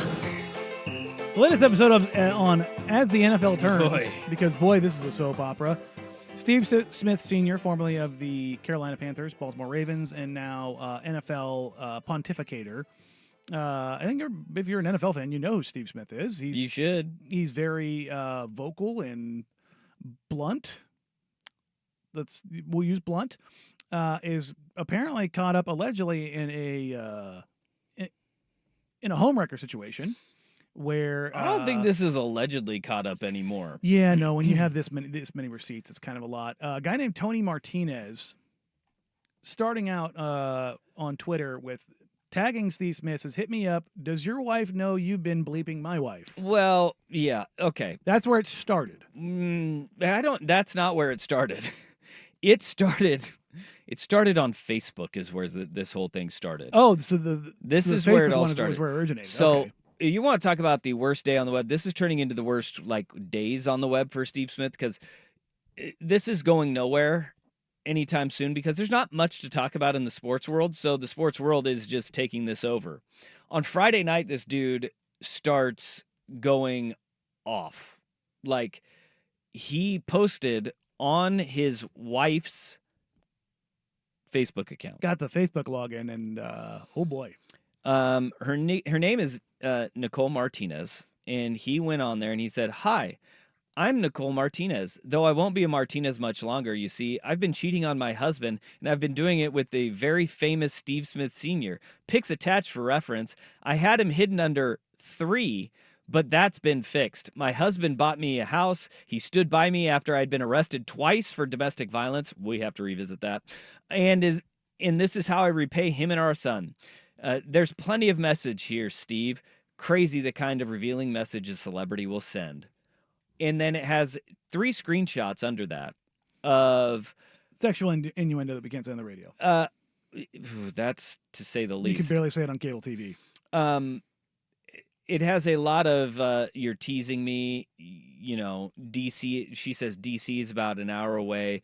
That's easier than New York. We need to meet up. And I mean, if you want to get into the more graphic ones, it's there for you. There is a lot there, including and if you want Steve Smith Sr.'s phone number, you've got it now. Yeah, he definitely has to change that because that's been posted to the internet. Just as another point of reference in case somebody's like, oh, maybe somebody's pretending to be Steve Smith. It's a Charlotte area code. Well, and there's also a video that this dude posted. Now, this is where he goes to Twitter. Mm-hmm. And he said, all right, maybe Facebook isn't my thing. He goes to Twitter and he replied with that tweet that you sent or that you read, right? To a video that Steve Smith put out there. Hit me up. Does your wife know you've been my wife? Mm-hmm. And then he goes, Tony Martinez goes full on crash out and tags Antonio Brown, which for those that don't know, Antonio Brown does not run that account. It's a social media influencer that just basically bought the account and just does crazy stuff with it now. But he also tagged ESPN, TMZ, the Panthers, Steve Smith again, the NFL Network, Ghost Golf Clubs, TaylorMade Golf, Yeti Coolers, and Shady Rays sunglasses. So I would imagine that those are all sponsors. If you went, I don't even know if it's still there anymore. If you went to Steve Smith's Twitter account, he had all of the companies that he endorsed. And Ghost Golf, TaylorMade, and Yeti and Shady Rays are among them. So he just went, I'm going to go full on scorched earth on this guy. My thing, though, Antonio, the whole CT-ESPN, he went Antonio Brown out of the gate with this thing. I mean, he went full on, I'm going to go. I know ESPN's not going to pick this up. NFL Network. But I know who will. And it's Antonio Brown. And I think AB's account has a couple million followers. Antonio Brown has been tweeting about this today. He's been taking this content and just running with it. From 2.4 million followers. So you want to amplify something? There you go. Buddy. And so all of these are put out there. But now with the Ravens, this is an interesting one. He said, my wife works for the Marching Ravens. She's in the Ravens marching band. She met Steve Smith Sr. at work. Steve Smith's been blank my wife. I've got receipts. I got a lot more, homie. And he just dumped those on Twitter. And there's messages about them meeting up at the facility, apparently, hooking up at the facility. This is bad news. And if you're wondering, Steve Smith's been with his wife since 2000. They have multiple children. 4 kids together. Since college. Boy. Oh, boy. This is not good. The part that the part about this is there is a video that this guy, Tony Martinez, who I believe has earlier today when I went and I looked. His Twitter account's gone. Yeah, he deleted it. Yeah. Steve Smith's still up, but hasn't tweeted since the 21st, which these tweets came out on the 22nd. Yeah, I have a feeling social media is the last thing that he's worried about right now. This dude posted a video on YouTube of him calling Steve Smith. And almost too calmly being like, hey, man, you're blanking my wife. Steve Smith just goes, I'm sorry. That's it? No. He's just like, I'm sorry. Not, no, you got the wrong number. No, not who is this? Sorry. That's a heck of dog. I think he's going, oh boy, this is really hitting the fan right now. I wonder how many there are. If it's just her, like maybe there's others. Ooh, that's a great question. Like, is this Steve Smith's like burner phone that he's been working with? You know, there's hell to pay on all accounts here. And there's everybody's mad at this guy. Like, dude, you don't do this in public. And I'm like, no, but if you are. Well, this is coming from the multiple gold medal winning petty Olympian, the Danny Meringue. If your wife ever cheated on you, this is how it would go down. It would not go. It would go. It would be very public. It would be everything that is happening would be very public. It would be an emotional nuclear bomb. Yeah, I would not handle it. Very similar to what that's exactly what this guy did. Is he went emotional nuclear bomb here, and mutually assured destruction. That's right. Like, this doesn't end well for Tony, Nicole, Steve Smith, or his wife. This doesn't end well for anybody, and he is making sure that happens. Oof. This goes very similar to your thoughts on like Canada booing our anthem when you said, no, this is exactly how you do it. You go out and we start wars. That's what you said. This is war being started. And I don't blame it. War should be started over this. Oh, God, yes. If there's ever anything to have war over. This would be it. Look, folks, the Battle of Troy. There is another part of this that, boy, Steve Smith catching a lot of heat because they're like, you blew up. And Steve Smith's wife, beautiful. Yes. There is a very unflattering picture of the woman in the comparisons that she is getting. Jeff Van Gundy. Are not great. No, but also I will say that since there are multiple pictures of her, attractive woman. Attractive woman. There's one bad picture. I've seen a lot of beta males in the replies with some nasty comments, and I'm just sitting there going, I bet you've never come anywhere near a woman that looked that good. Yeah. What do you think Tony's going through today? Probably a case. Do you think he's regretting the social media blast? He deleted his Twitter, but I think that's because he was like getting thousands of followers. Yes. Because they're like, want to watch this. Let me go ahead and track this one. Yeah. Like one of his tweets is, holy S, that's Steve Smith. It tagged him. Steve Smith, Senior 89, D'ing down my wife. Ugh. See? Like, I mean, let's keep that to ourselves. You're just spiraling. He is spiraling in a big way. Big way. Big way. Big way. So there you go. There's our worst day on the web. Coming up next. Do you think he was going to be on combine stuff? He's usually at the combine doing interviews on the field. I bet you he's not now. Yeah, he's been probably taken off that assignment. Bet you he's not doing anything with the Ravens either. No. Oh, people were real quick when he did my wife was in the marching band to find pictures. They did like they did like one of those cutesy, hey, Steve Smith is a legend for the Ravens. We're going to have him as the lead marching band director. He's in marching band attire. Oh, no. Yeah. That's how they met. So the meme that's going around is the Steve Smith in the marching band attire with this one time at band camp. Oh, no. Yeah. It's probably not going well for old Tony there. Oh, sweet God. This is really bad, dude. Those flutes, man. This is really bad. Those flutes. Yeah, how does that conversation start? Like, the marching band isn't around the players.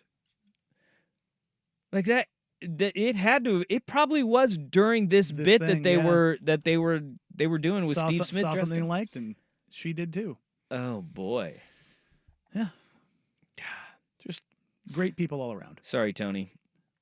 I feel bad for Tony here. Well, I do too. He didn't ask for any of this, except for when he put it all over social media and then tagged Antonio Brown. Yeah, that'll happen.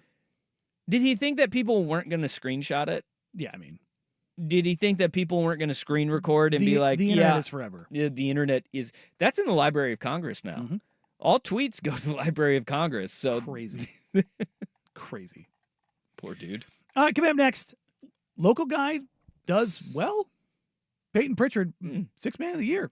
It's pretty likely going to happen. We'll get to that more coming up in Danny and Dusty, 1080 The Fan.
Westland legend, former Oregon Duck, Payton Pritchard is the odds-on favorite to win the NBA's Sixth Man of the Year award, according to Bet365. He is currently at minus 160. The closest competitor is DeAndre Hunter at plus 280.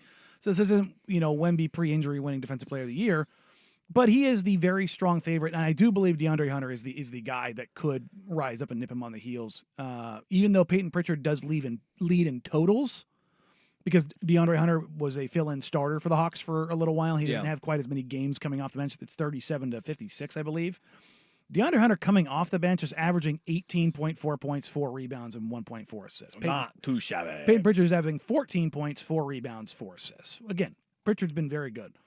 But where Pritchard has been great is that he is shooting 41.2% from 3 on 7.8 attempts per game.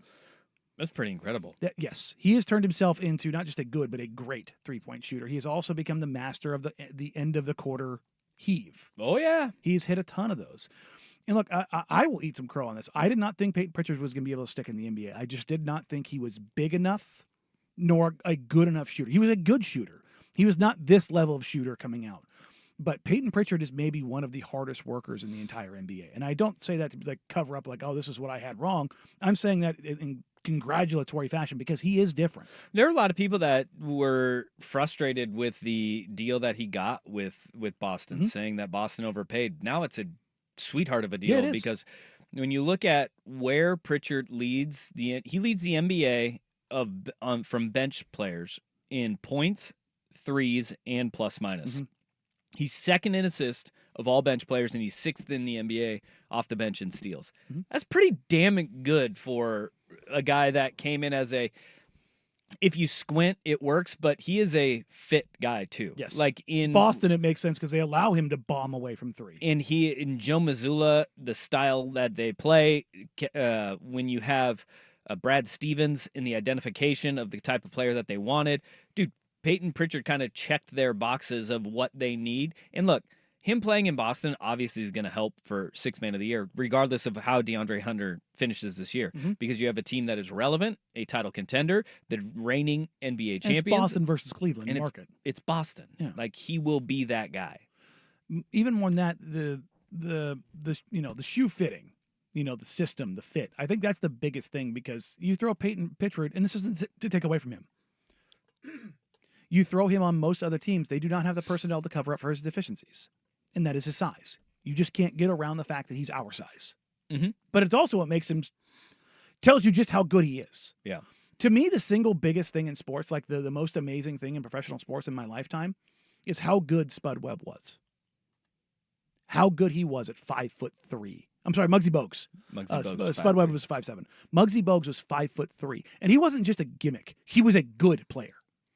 Payton Pritchard in the modern NBA playing in the league at under 6 foot and being this good is incredible.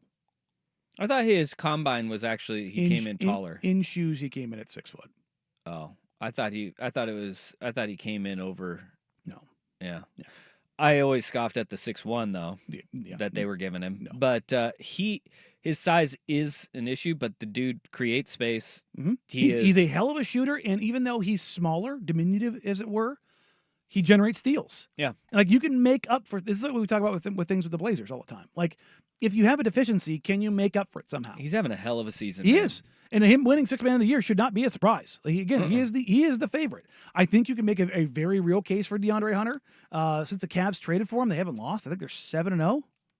7-0 or 8-0 since they traded for him. That's pretty good. Yeah, he's really good. But it's a very interesting spot, and I think Pritchard has done enough to where he's very likely going to win it, and it is a hell of a success story. Yeah. Well, I remember, though, when Nike Hoop Summit was here and Payton Pritchard was going into his junior year. Played for the Portland Generals. He went in and they bring in local all-star team, and it's usually like college kids, like guys that are playing at small colleges, or sometimes like Portland State, they'll bring in a couple of guys from Portland State, and they'll have them scrimmage against the world team, so they have bodies to go up against. And I remember the conversations were, who is this guy? Like who's this little white point guard playing for the practice squad? Yeah, very and there different we were. from 2 more years he was playing for Team USA as part of the Nike Hoop Summit. Other guys that have been brought down on that team are, young Michael Porter Jr., young Paolo Banchero, like young DeJounte Murray. Like, it's Northwest talent. Mookie Cook played on it a couple years back. Like, Matt McKay from Pro Insight is the guy who has been put those teams together, and he's a scout. And they bring in those Portland Generals teams. One year, Steve Blake played for the Portland Generals at like 35 years old. And it was very funny watching 35-year-old Steve Blake, 36-year-old Steve Blake, who had clearly lost more than a step, still just give these high schoolers the biggest work. Have you seen the clip from, I want to say it was 2 years ago, Mike Miller at Memphis?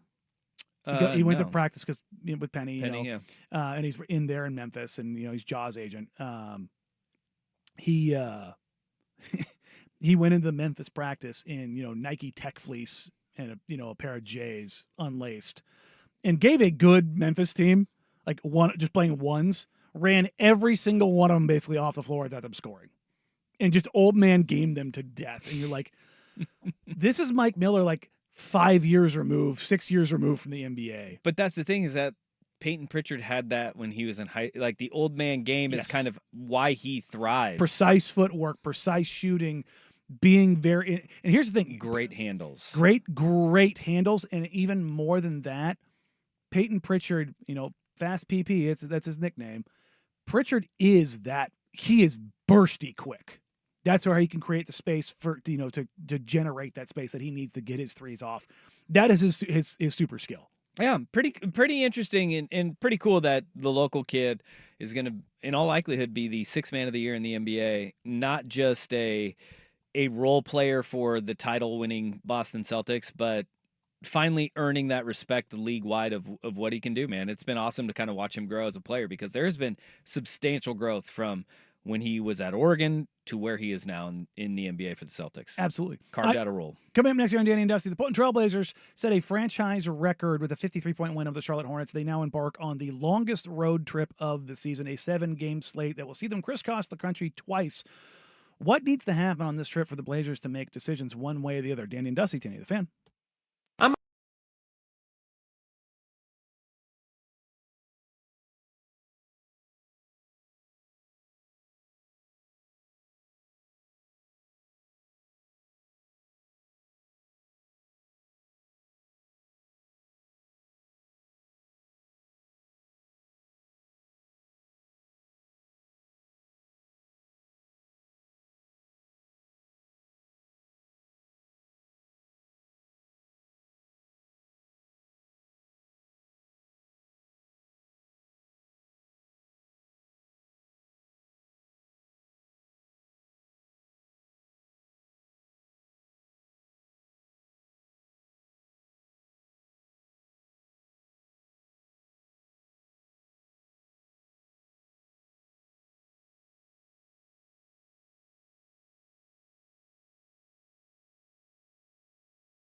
Now, from the Fan Sports Desk, a Sports Center update on 1080 The Fan. First on The Fan, fresh off the largest margin of victory in franchise history, the Blazers hit the road for 7 games in 12 days.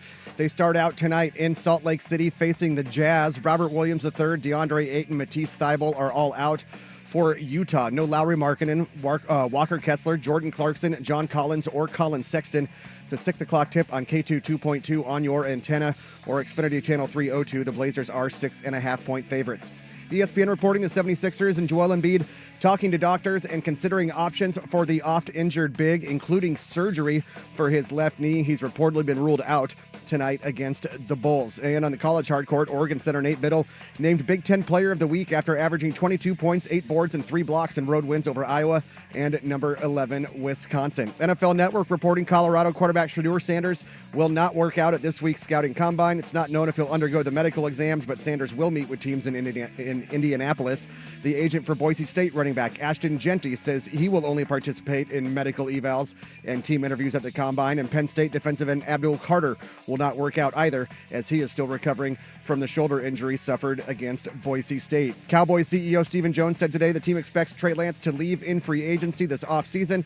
They also expect to draft a new developmental quarterback this April. More sports scores and stories in 30 minutes. I'm Jeff Rust at the Fan Sports Desk. Listen live or on demand on the Odyssey app, the Fan's desktop player, or tell your smart speaker to play 1080 The Fan. Tired of getting dinged by subscriptions? We won't send you a bill. Portland's sports leader, 1080 The Fan. Portland, if you've ever wondered where to get your Blazers, Ducks, and Beavs, it's right here on the airwaves of 1080. 1080 The Fan with Danny and Dusty. It's Danny and Dusty and Rust from noon till 3. Hour 3 here on a Monday on Danny and Dusty, whether you're listening on 1080 AM, watching along on youtube.com/1080 AM The Fan, or twitch.tv/1080 AM The Fan. We appreciate you. We love you. Thank you for hanging out with us on this atmospheric River Monday. Yeah, what a great day. I saw sun out. We walked out of the studio cool. here and we both got blinded. Yeah. So be careful out there. That thing is the sunshine. Yeah. It creeps up and gets you. Don't look right at it. No, well, it's, for those of you that like to, go ahead and do it. No. That's natural selection working, Dusty. It's natural selection working. That advice coming from Danny Meringue. Send your lawsuits to Danny Meringue at Odyssey, Portland. It's just it's like those people that try to go get their cars out of the rushing floods. Yeah, let it go, man. It's not worth it. It's gone, dude. Not worth it, dude. Unless you're in Detroit where the water main breaks and then freezes. That was those sites were incredible. Like it was a frozen river in the middle of a neighborhood. Yeah. It's like, oh, water main broke and then it got crippling cold weather came through and it's all frozen. And it wasn't like a little bit of ice, like where you can kind of take you can tap through it. It was like a block of ice, couple blocks long. I'm wondering, just think of, so it freezes, water gets into your engine, right? You're already like, that is going to be expensive. And then it gets in and it expands and freezes. Your car's so so gone. Yeah, no, they're and just watch the insurance companies be like, yeah, that's not covered. Yeah, the freezing water main. You're going to have to talk to the city about that one. It's like, wait, what? Dems the brakes, man. Tough. Dems the brakes. Speaking of Dems the brakes, the Charlotte Hornets are very broken to the tune of the Portland Trailblazers scoring a franchise record 53-point margin of victory over them in a game that was over legitimately after the first quarter. I can't remember the last time I saw a basketball game in the NBA over after the first quarter. Yeah, because usually like a 20-point lead is not safe. No, but you could just see. I think LaMelo Ball was one of five in the first quarter. If I remember right. Trying to check. He was one of 3. So he and the one that he made was just a kind of a chuck at the rim. Miles Bridges was the only player that was remotely productive for the Hornets with 8 points in the first quarter, but it was 38-21. And then, correct me if I'm wrong, the Blazers led for all but 25 seconds of that game. Yes, the Hornets they had a 4-3 lead. 4-3 lead, yes. And then the next possession, Donovan Clingan scored, and they Did not It was get the yes. lead back. And again, the lead. Yikes! I believe the 53-point margin was actually the largest margin of the game. 55. No, they did. I forgot. They scored. The Hornets had scored 1. Yeah, and got it back down. 55 just sounds so much better. But for the Portland Trailblazers, they now embark on a 7-game road trip starting tonight against the Utah Jazz. And then get in the door, $3. Hey, you can get in that. You can fly down to Utah. I wonder if you were to buy those tickets online though. It says you can get in for $3. The convenience fees and surcharges, how much you're thinking you're actually going to spend on, like, say you it's always wanted a percentage, to take, right? like 4, you want to take a family 4. Is it? Because I think they have like a flat rate too. Do they? Yeah. But if you want to take a family for your like smoking deal, $12, and you get to check out, it's like $53.87. You're like, what? Whoa. Yeah. Again, buy from the scalpers just off the street. That's what I'm talking about. Shut up. Dude, there's no way that the scalpers of Salt Lake City are braving the cold to sit out there for this Jazz team. They're like, wait, man, we're not going to get rid of these tickets. Those guys are dedicated. Shout out. It's the same group of guys that have been outside Moda for 20 years. Yeah, they're great. And it's the same dudes every time. Incredibly nice. But yeah, Dirt and I thought we were going to get arrested on New Year's Eve a few years ago. We were down in L.A. And we bought tickets from a scalper for the Kings game. Okay.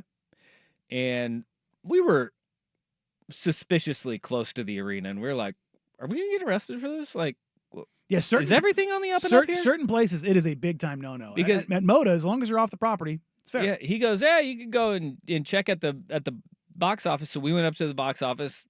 They were significantly more expensive than the scalper, and so we just walked like 50 feet back to him, and he's like, all right, gotcha, good.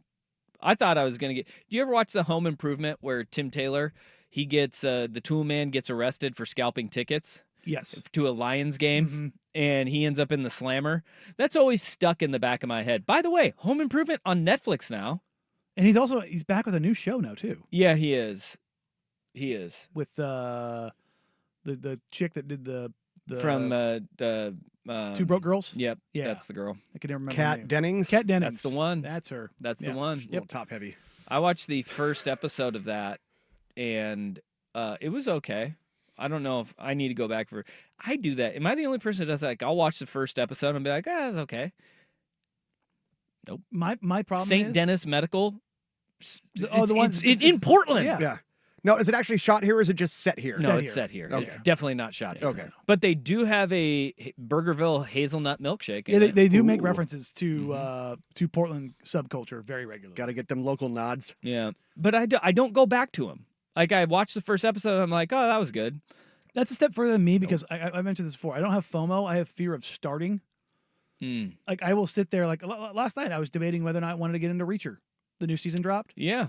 And I think there's like 3 episodes out. No, dude, you got to wait. I think because you'll watch all 3 in a row. Yeah, that's exactly. I'll binge it. Yeah. And I'm like, oh, man, I don't want to. See, I got to wait till they're all out. I'm a binge watcher, so if I'm going to get in, I'm going to get in. Now, speaking of binging, the Portland Trailblazers are going to binge on this road trip because they start tonight with the Utah Jazz, and then they play, the next 2 games against, which would be their little 4-pack of the worst teams in the NBA: the Charlotte Hornets, the Utah Jazz, the Washington Wizards, and Brooklyn Nets. You're not going to see what you saw last game against the Hornets. It's not going to be a 53-point win, but in total of these 4 games, it wouldn't surprise me if the Blazers went 4-0, 3-1. Even if they shut guys down. Yeah. Even if they shut guys down. Like, there's no... We talked about it in the first hour. There's no level of tanking you could have got to lose to that Hornets team. No, that Hornets team was going to lose no matter what. They came out and the same will be lose. true of the Wizards. The Jazz have been plucky and game, even with guys out. Like, Isaiah Collier has been very good. Keontae George has been very good. Larry Markkinen is still playing. He's been very good. Like, he's out tonight. You got no Walker and no Lowry. So... They know what to do. And that's like that to me, this is where the frustrating part with where the Blazers are at right now. This is going to be they play the 4 worst teams in the NBA, and then they go the back 4 of this 7-game road trip because first game Charlotte was at home. The back 4 of this road trip are against really damn good teams. And this is where I go, Blazers gunning for the play-in, you're 4.5 out. I don't think they're gunning for the play-in. But that was, I mean, we heard that was like the talking point, right? Well, then what are you gunning for? And that right there, like you said this with the roster construction, pick a path. Yeah. Because right now, 100%. this team has got to pick a path because what they're doing right now is going to cost them. And you have, like what Joe Cronin has done, he's not getting enough respect or credit for, in that he went out, he didn't draft Tumani Kamara, but he went out and he said, no, I want that guy as part of the DA deal, right? You send Nurkic down, you say, all right, we're swapping two centers that both have their issues, right? But I want to make sure I get that guy back because you want our big. And we ended up seeing Nurk on Saturday. Yeah. He's already in Charlotte, right? I tell you what, I talked to him for a minute. He's in a much better headspace. Good. But you get Tumani Kamara in that. You go and you try to grab Brian Rupert instead of Tumani Kamara where they were slotted in that second round. Drafted in 42nd where Tumani was taken 52nd. Okay. You end up getting both of those guys, and Rupes he was a project, and he is going to be a project moving forward. Still a little baby. You go out and you get Denny Avdia this year, and he has been a pleasant surprise. You want to talk about development and growth of guys where you say, all right, we want to see what these guys have. We've seen growth out of Scoot Henderson, 100%. And it's undeniable throughout the course this year. You go and you get Donovan Clingan. Those guys have made this team competent enough to be in this no man's land. Yeah. But that is not the path that you want to be on right now because you're in no man's land 100% with the way that this season is going. And for everybody who's like, well, you got to try to find a way to lose these teams. Here's the thing. Even if the Blazers tried to, the likelihood is they're not going to be able to lose to a team like Utah or Charlotte, not just because of the talent deficit, but because what it means more, quote unquote, in a sense, because New Orleans, Utah, and Charlotte right now are all tied at 14 wins. But New Orleans leads the loss category because they've played 2 more games than Charlotte and 1 more game than Utah. And those are your 2, 3, and 4 teams. So they are fighting for that space right there to make sure they stay in that range. Because after that, Toronto's at 18, Philly at 20, Brooklyn 21, Chicago 22, Portland 24 wins. So you're seeing like where the gap is, right? And again, I have maintained that the only spot I think Portland can fall down to is 6. That's as far as they can fall. Yep. And in my mind, I think they should do that. But I don't think they're going to see strategic shutdown of anybody until after this trip. And that I don't get why. I mean, you could try. There's financial bonuses for guys for games played and those kind of things, and you can't mess with that stuff. And as much as fans are screaming, I don't care that you don't care because organizationally you can't. But what they care about is getting. We know this team and what the limit is. The ceiling is so damn low, unless you have a transcendent star, and that's all they care about getting. And I don't blame them for that. And what is it going to take to get there? You can't run an organization like that and hope that it works. I agree to an extent. Yes. Right? Because at this point in the year, we've seen 57 games where they've been like, guys, you guys have been good soldiering through, so have we. We've got to now at this point start strategically shutting you guys down and try as hard as we may to get your bonuses. But that is not the end-all, be-all. The end-all, be-all is to build a roster that it becomes a championship contender. Yep. And the thing, again, I have made my point clear to the organization in discussions with the front office. They don't care, nor should they. But I am of the belief that they should be starting to shut guys down here very soon. The thing that I'm always reminded of is, look, the draft is imperfect, and placing your bets on the lottery is not a way you can successfully build your team over the long haul with the flattened odds. And again, this is their speak, in that the draft is not the only tool that they have. And I think what they're signaling at is they have the capacity to make trades. Well, now, and we've heard that. Yes, we've heard and that. that is, well, again, my pushback to that is, yes, trading for a guy like Denny Avdia is very good, but is Denny the guy that's going to be your building piece going forward? No, he's a very good player, but I think there needs to be a tier of player above that, and I don't think they have that on their roster. I know some people think that Shaedon can be that. I personally don't, but I think when you kind of go down that list, if they have if they're talking about that, they better have something pocketed that is much more impactful. You're not going to because you're not going to do it in free agency. No, and I mean, you're never ever going to do that here. No, ever. you're not. And look, you want to take Portland the market out of it. Mm-hmm. The cap situation is going to tell you that isn't going to be something that can happen this next offseason anyway. For anyone not named the Brooklyn Nets. Trading is the only path forward. Yep.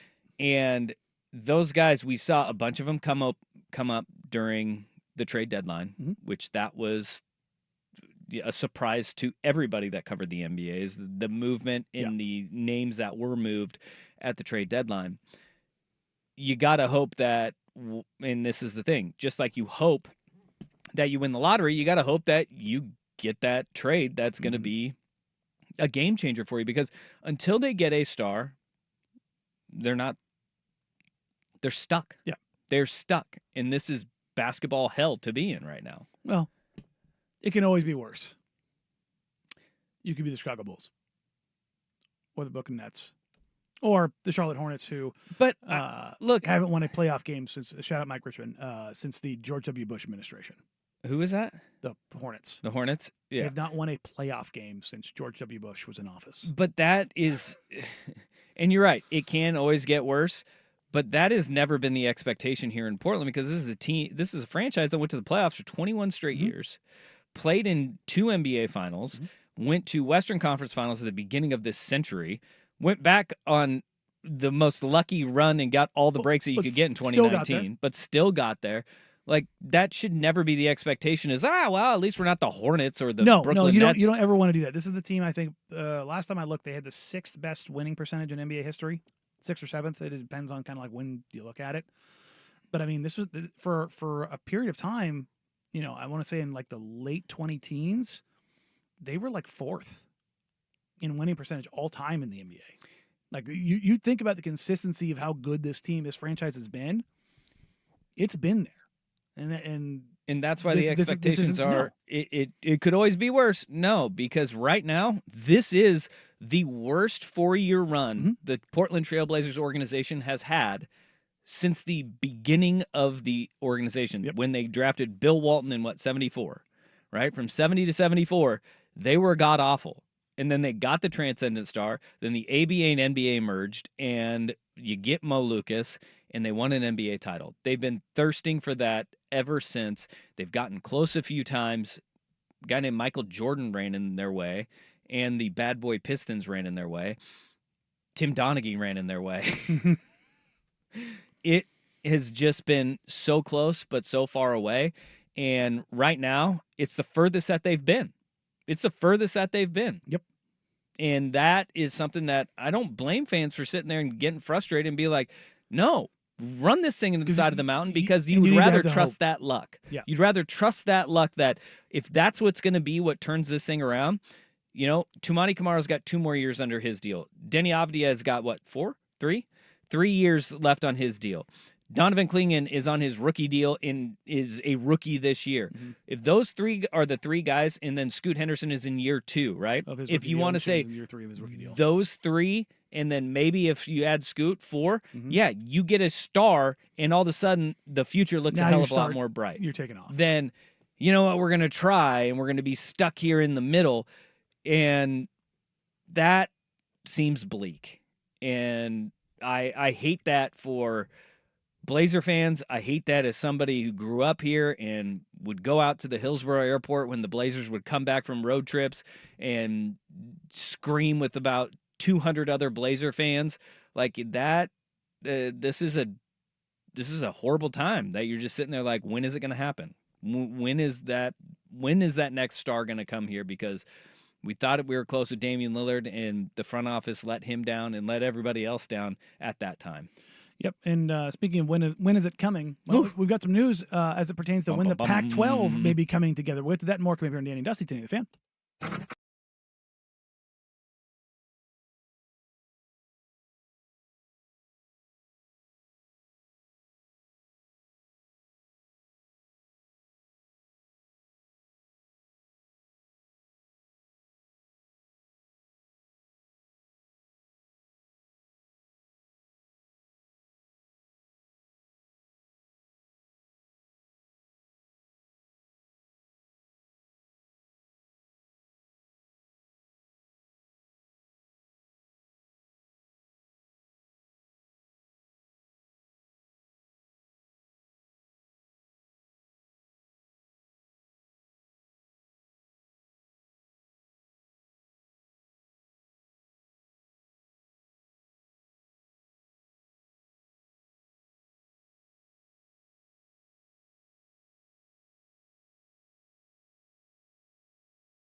What is dead may never die. Pac-12, long dead, long may it rain.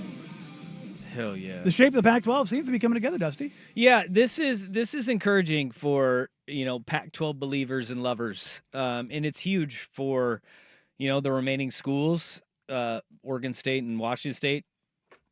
Probably not the best timing, but the San Diego State athletic director was doing like a outdoor press conference type deal, little handshaking, kissing babies thing. And he kind of, I don't know, tipped the hand of when things may be going down for the Pac-12 and what it may look like moving forward. J.D. Wicker, he said that the Pac-12 media deal is expected to be finalized at the end of March. And that's pretty quick. Yeah, by the end of March, in that the Pac-12 will see one full-time member added, and then potentially up to 3 other members in some sports or full-time members of the conference. And look, that's great news because, like, if you're a Pac-12 fan, if you're an Oregon State, Washington State fan, Boise State, San Diego State, well, all the state schools on the West Coast, there you go. And you have been waiting for, all right, this is slow moving, and there's no doubt about it, it was going to be slow moving no matter what, that you may be coming to some sort of resolution. And then the big one after that is, look, when does that next team join? Because you need one more to be considered an FBS conference still. And you're just sitting there going, all right, who's it going to be? Where's it going to be? How's this going to shape up and round out what the Pac-12 looks like moving forward? After that happened, immediately people went back to, well, it could be Memphis. And if it's Memphis, if it does end up being Memphis, that would be huge for the Pac-12 because Penny in the basketball program. Solid little basketball program. Solid basketball program. Their football team is sufficient Plucky enough. But the money would have to be way more than what people were thinking it would be. Mm-hmm. And because you have to offset all of the travel expenses. We're already seeing what the travel is what is doing to the ACC schools out west and the Big Ten schools out west, right? Eric Musselman went on his Mick Cronin rant after having to go play Rutgers. Irritated because he had to come back at 4:00 in the morning, and a team that they're going to play today played UCLA in LA and slept in their own beds. They play them today? Yeah. It's a Monday game, isn't it? I thought it was today. I don't know. Didn't they play Rutgers yesterday? No. They play Rutgers, and then they come back, and they play a team on a back-to-back. I'm sorry, not a back-to-back. A team that has been in LA for the night already. So right. like they're comfy. Yeah, dude, that's brutal when you have this travel. I was reading an article saying that there was it was either Stanford or Cal, whatever. But it was about the ACC travel and the toll that it is taking on those schools, and it's been brutal, man. There's a basketball player who one of her classes she hadn't been able to go to for a month, and when you go to Cal or Stanford, that's kind of a big deal. It's a pretty big deal, not playing for an entire month, or not going to a class for an entire month. The travel is significant, and it is a strain. Now, Memphis isn't going to Rutgers or Tallahassee, but it's still a bit of a trek. You're not jumping 3 time zones. Memphis is in Central Time Zone, It's right so on the edge. you're only jumping 2. Mm-hmm. But in the time, the hour difference is the one that is catching people, right? And that's the hard part.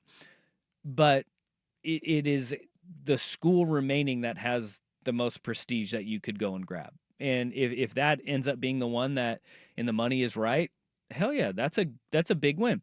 Is it going to blow anybody's hair back if it's Texas State or any of the other rumored schools, Sacramento State? No, that's not going to do it for people. But the survival of the Pac-12 as of right now is the most important part. And it appears that the media rights deal is going to be coming in at the end of this next month, and that's great news for the Pac-12. They've been treading water. Mm-hmm. Now we're going to finally see kind of the nuts and bolts of it and what it looks like. And finally have something to kind of go forward with. Yeah. It's good to see. It is. And I don't know what it looks like for the future of the conference. Like, look, are those partial members? Are you going to be peeling off like a Gonzaga from the West Coast Conference in as a basketball only member? Is it going to be a Memphis? Is it going to be as I said, the Texas State and San Marcos? Who the hell knows?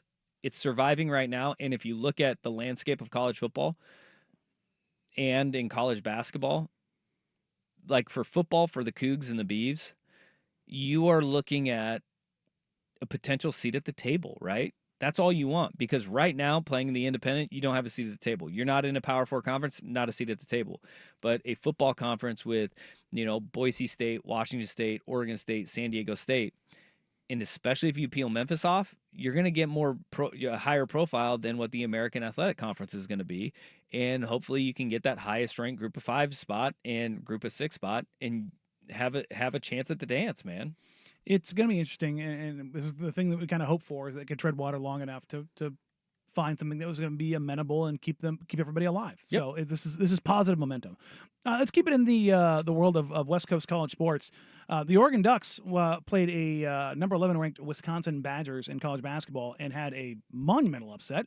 Not only that, boy, could we see this coming? Gambling running amok in college basketball. Yikes, dog. We'll get to that and more coming up here. But first, here's Big Kuno Sports Center Update. I hear they got some tasty burgers. Now, from the Fan Sports Desk, a Sports Center update on 1080 The Fan. First on The Fan, on the heels of the largest margin of victory in franchise history, the Blazers hit the road for 7 games in 12 days. They're in Salt Lake City to face the Jazz tonight. Robert Williams III, DeAndre Ayton, Matisse Thybulle are out for Utah. No Lauri Markkanen, Walker Kessler, Jordan Clarkson, John Collins, or Colin Sexton. It's a 6 o'clock tip on K2 2.2 on your antenna or Xfinity Channel 302. The Blazers are 6.5-point favorites. Oregon center Nate Biddle named Big Ten Player of the Week after averaging 22 points, 8 boards, and 3 blocks in road wins over Iowa and number 11 Wisconsin. NFL Network reporting Colorado quarterback Shedeur Sanders will not work out at this week's scouting combine. It's not known if he'll undergo the medical exams, but Sanders will meet with teams in Indianapolis. The agent for Boise State running back Ashton Jeanty says he will only participate in medical evals and team interviews at the combine. And Penn State defensive end, Abdul Carter will not work out either, as he is still recovering from the shoulder injury he suffered versus Boise State. More sports scores and stories in 30 minutes. I'm Jeff Rust at the Fan Sports Desk. Listen live or on demand on the Odyssey app, the Fan's desktop player, or tell your smart speaker to play 1080 The Fan. The ultimate basketball party, Fan Madness, is back. March 20th and 21st at the Stadium Sports Bar at A&A Sportsbook. More info at 1080thefan.com.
starting to feel like a broken record on gambling scandals and college basketball, Dusty. Yeah, well, that's nothing new. College basketball has been the most susceptible to point shaving, gambling schemes. Basketball's over the the easiest thing that you can modify as a point shaver, prop bet shaver, whatever you want to do. You can always play the unders. And that appears to be the situation that's going on right now. The story was first broken by the Fresno Bee, the student paper at Fresno State, as awesome as that is. But the Fresno State men's basketball team has drawn scrutiny for ties to sports gambling. Sources are now telling ESPN it's now gone national. Wait, that's a student news. The Fresno Bee is the student newspaper? I thought that was what it was. So I thought that's what I read. I could be wrong. It could be just the local paper. I think it is the local paper. You're right. It's my mistake. Yeah, I think it's an offshoot of the Sacramento Bee. You're right. It is. It's my fault. Okay. Correct. Good. Thank you for that. I was like, damn, that's a really good student paper. The student paper has actually been the one. I believe the student paper was the one that broke the Alabama one. Yeah. Like it does happen. It happens a lot more than you would think. Students. Yeah. Well, the problem is you get these dumb kids that are talking about the dumb things that they're doing, and it gets to other students. Mm-hmm. That's ultimately what ends up happening more often than not. Because they're like, whoa, my parlays. Hey, I was at a party and I heard this. Yep, and that's where a lot of this stuff ends up coming from because kids are dumb.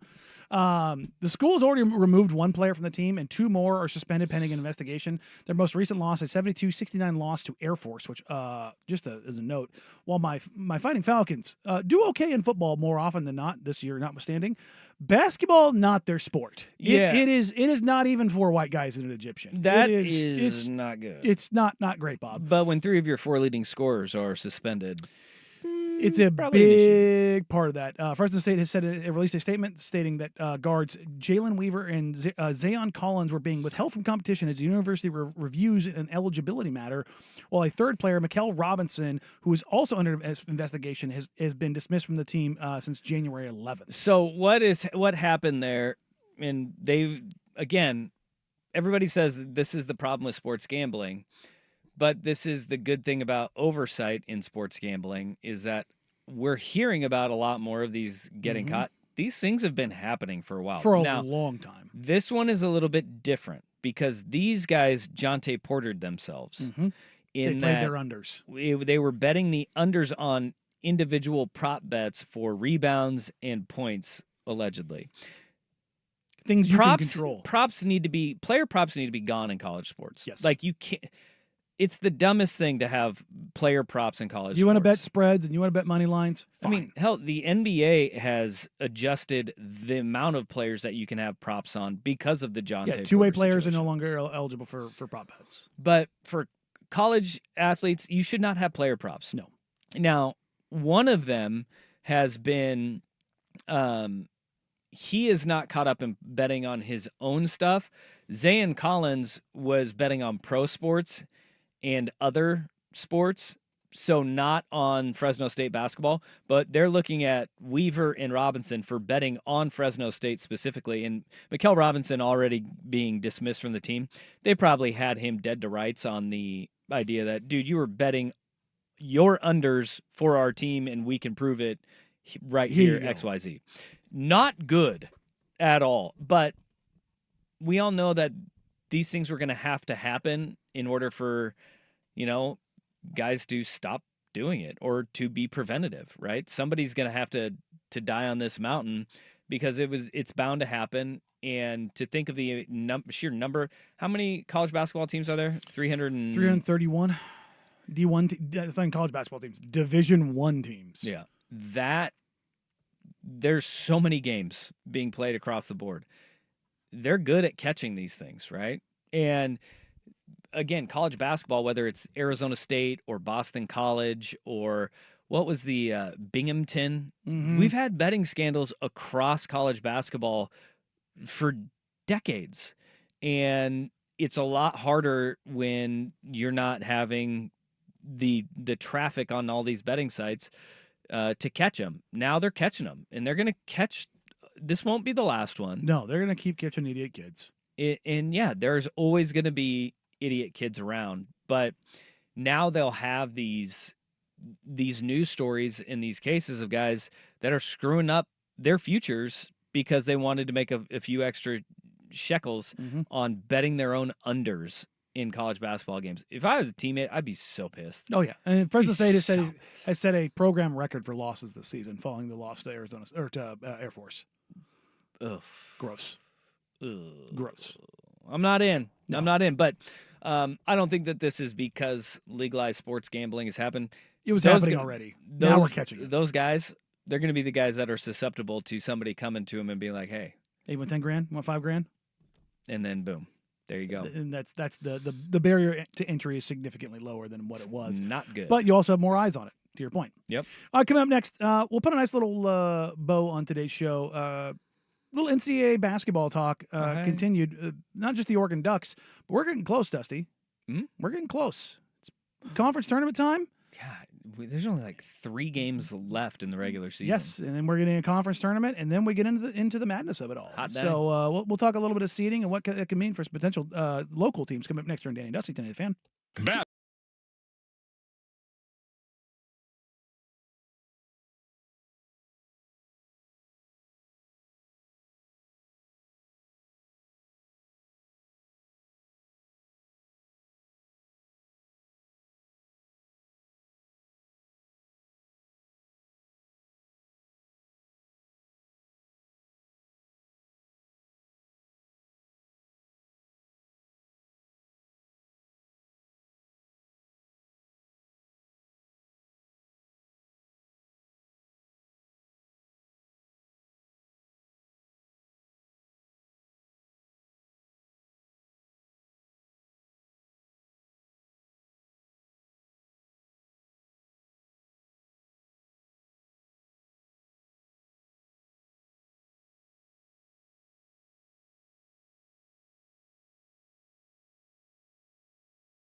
Well, if you're an Oregon Duck fan, you saw your Ducks upset number 11 Wisconsin on the road in what was expected to be an absolute blowout by the Wisconsin Badgers against the Oregon Ducks.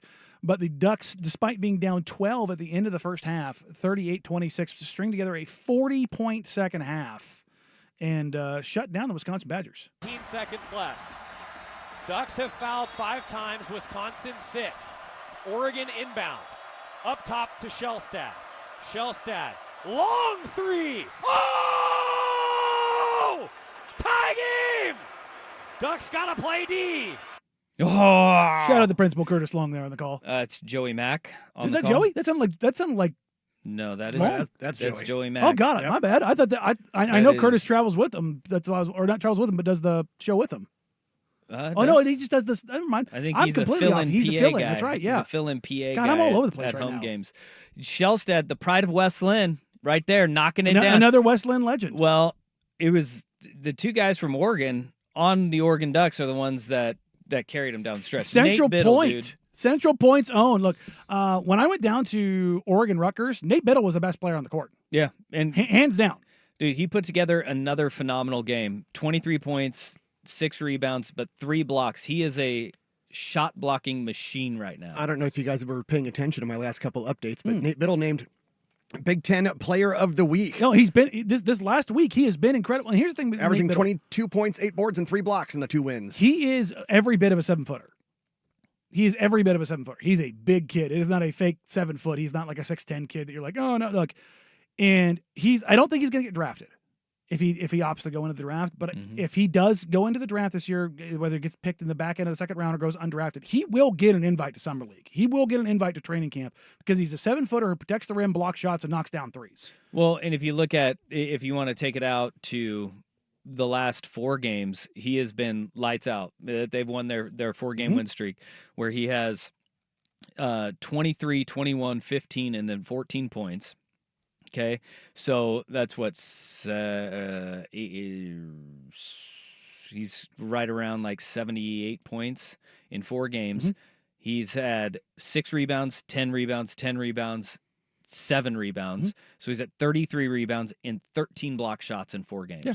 And He has been all over the place. He's been playing really well. And look, Oregon went through the skids. That 5-game losing streak. They were on the bubble, and people were starting to wonder if they were going to end up being an NCAA tournament team because the skids were real, and it was like, oh no, this is not a good place you want to end up. But they have gotten back on the right track, and they've been knocking down shots on the perimeter, and then that's another quad 1 win. And now with that, that's the one thing that always was kind of holding them away from the bubble was the fact that they pick up on this road trip 2 more quad 1 wins. They have 9 on the season, and the quad 1 wins they have the 4 quadrants, right? And the quad 1, if you win a road game against a top 70 team in the country, I think it is, that's a quad 1 win. And this is the 11th ranked team in the country in Wisconsin. And Iowa was a quad one win team. I was a top 70 I was a good team as well. But that gives them 9 on the season. The only team that has more is Auburn. I mean, and Auburn's the number 1 team in the country. I was trying to remember which poll we were at now. They flop between 3 different SEC teams and then Duke. So and Oregon's net rating is like right around 32, but they're solidly in the field. They are right now, according to Joe Lenardi's bracketology, which is batting basically 99% year over year over year. Nobody does it better than him. The Oregon Ducks are currently in the Midwest bracket, slated as an 8 seed, and would take on Baylor with Alabama as the number 1 team in their bracket. Oh, and they beat Alabama in the Vegas tournament earlier in the year, they too. did. I will tell you right now, Dana Altman is coaching his butt off. He always does. This is his 15th 20-win season at Oregon. Every single year he has been at Oregon, they have had a 20-win year. The only other team in the country to do that is Gonzaga. That's where Dana Altman has this program from a consistency level. And like when I went down there and watched them play Rutgers, the hell that they put Dylan Harper and Ace Bailey in and said, nobody else. Like the game plan they came in was fantastic. And you can't sit there and zone up a team like Wisconsin because Wisconsin has shooters everywhere. It's if you want to like go full gym rat white guy shooters, Wisconsin's roster is made up of them. Dude, John Tonji went nuts. And then he went ice cold. Like they went on a 14-0 run in the first half where Oregon ended up trailing by 17 at one point. And the game looked like it was over. Oh boy! And then they locked could down that not second half, and then hit a shot. They go 11-7 in overtime and get a massive win. And That's big. They're going to be a plucky little team because they have like the marks of a good team in the NCAA tournament, but there's volatility both ways, and it's the one thing: it's shooting. Mm-hmm. And this is a game where they did not shoot well; they only hit 8 threes. But if they can be a team that shoots well from 3 because they've got rim protection and because they can space the floor and because they can play with tempo, they can be a team that's disruptive. Yeah, and as long as you stay away from, like if you're an 8 seed, stay away from Duke, stay away from Auburn. Those are the 2 best teams in the country. Goodness gracious. As we're getting nasty. out here, if anybody didn't see it, Duke played Illinois on Saturday night, and I went to record that game. Destroyed them. Because I wanted to watch Yakashionis and Cooper Flagg go head to head. Not necessarily head to head, but close enough. And that game was over in the first 5 minutes. Duke blew them out of the water. They ended up scoring 101 points, which in college basketball might as well be 150. And Flagg only had, what, 16? Yeah. He didn't have to do everything, but he did have one possession, Dusty, where he crossed Hezzy, cross, split drive through 3 guys, tomahawk dunk, and you went, and that'll do it. Yep.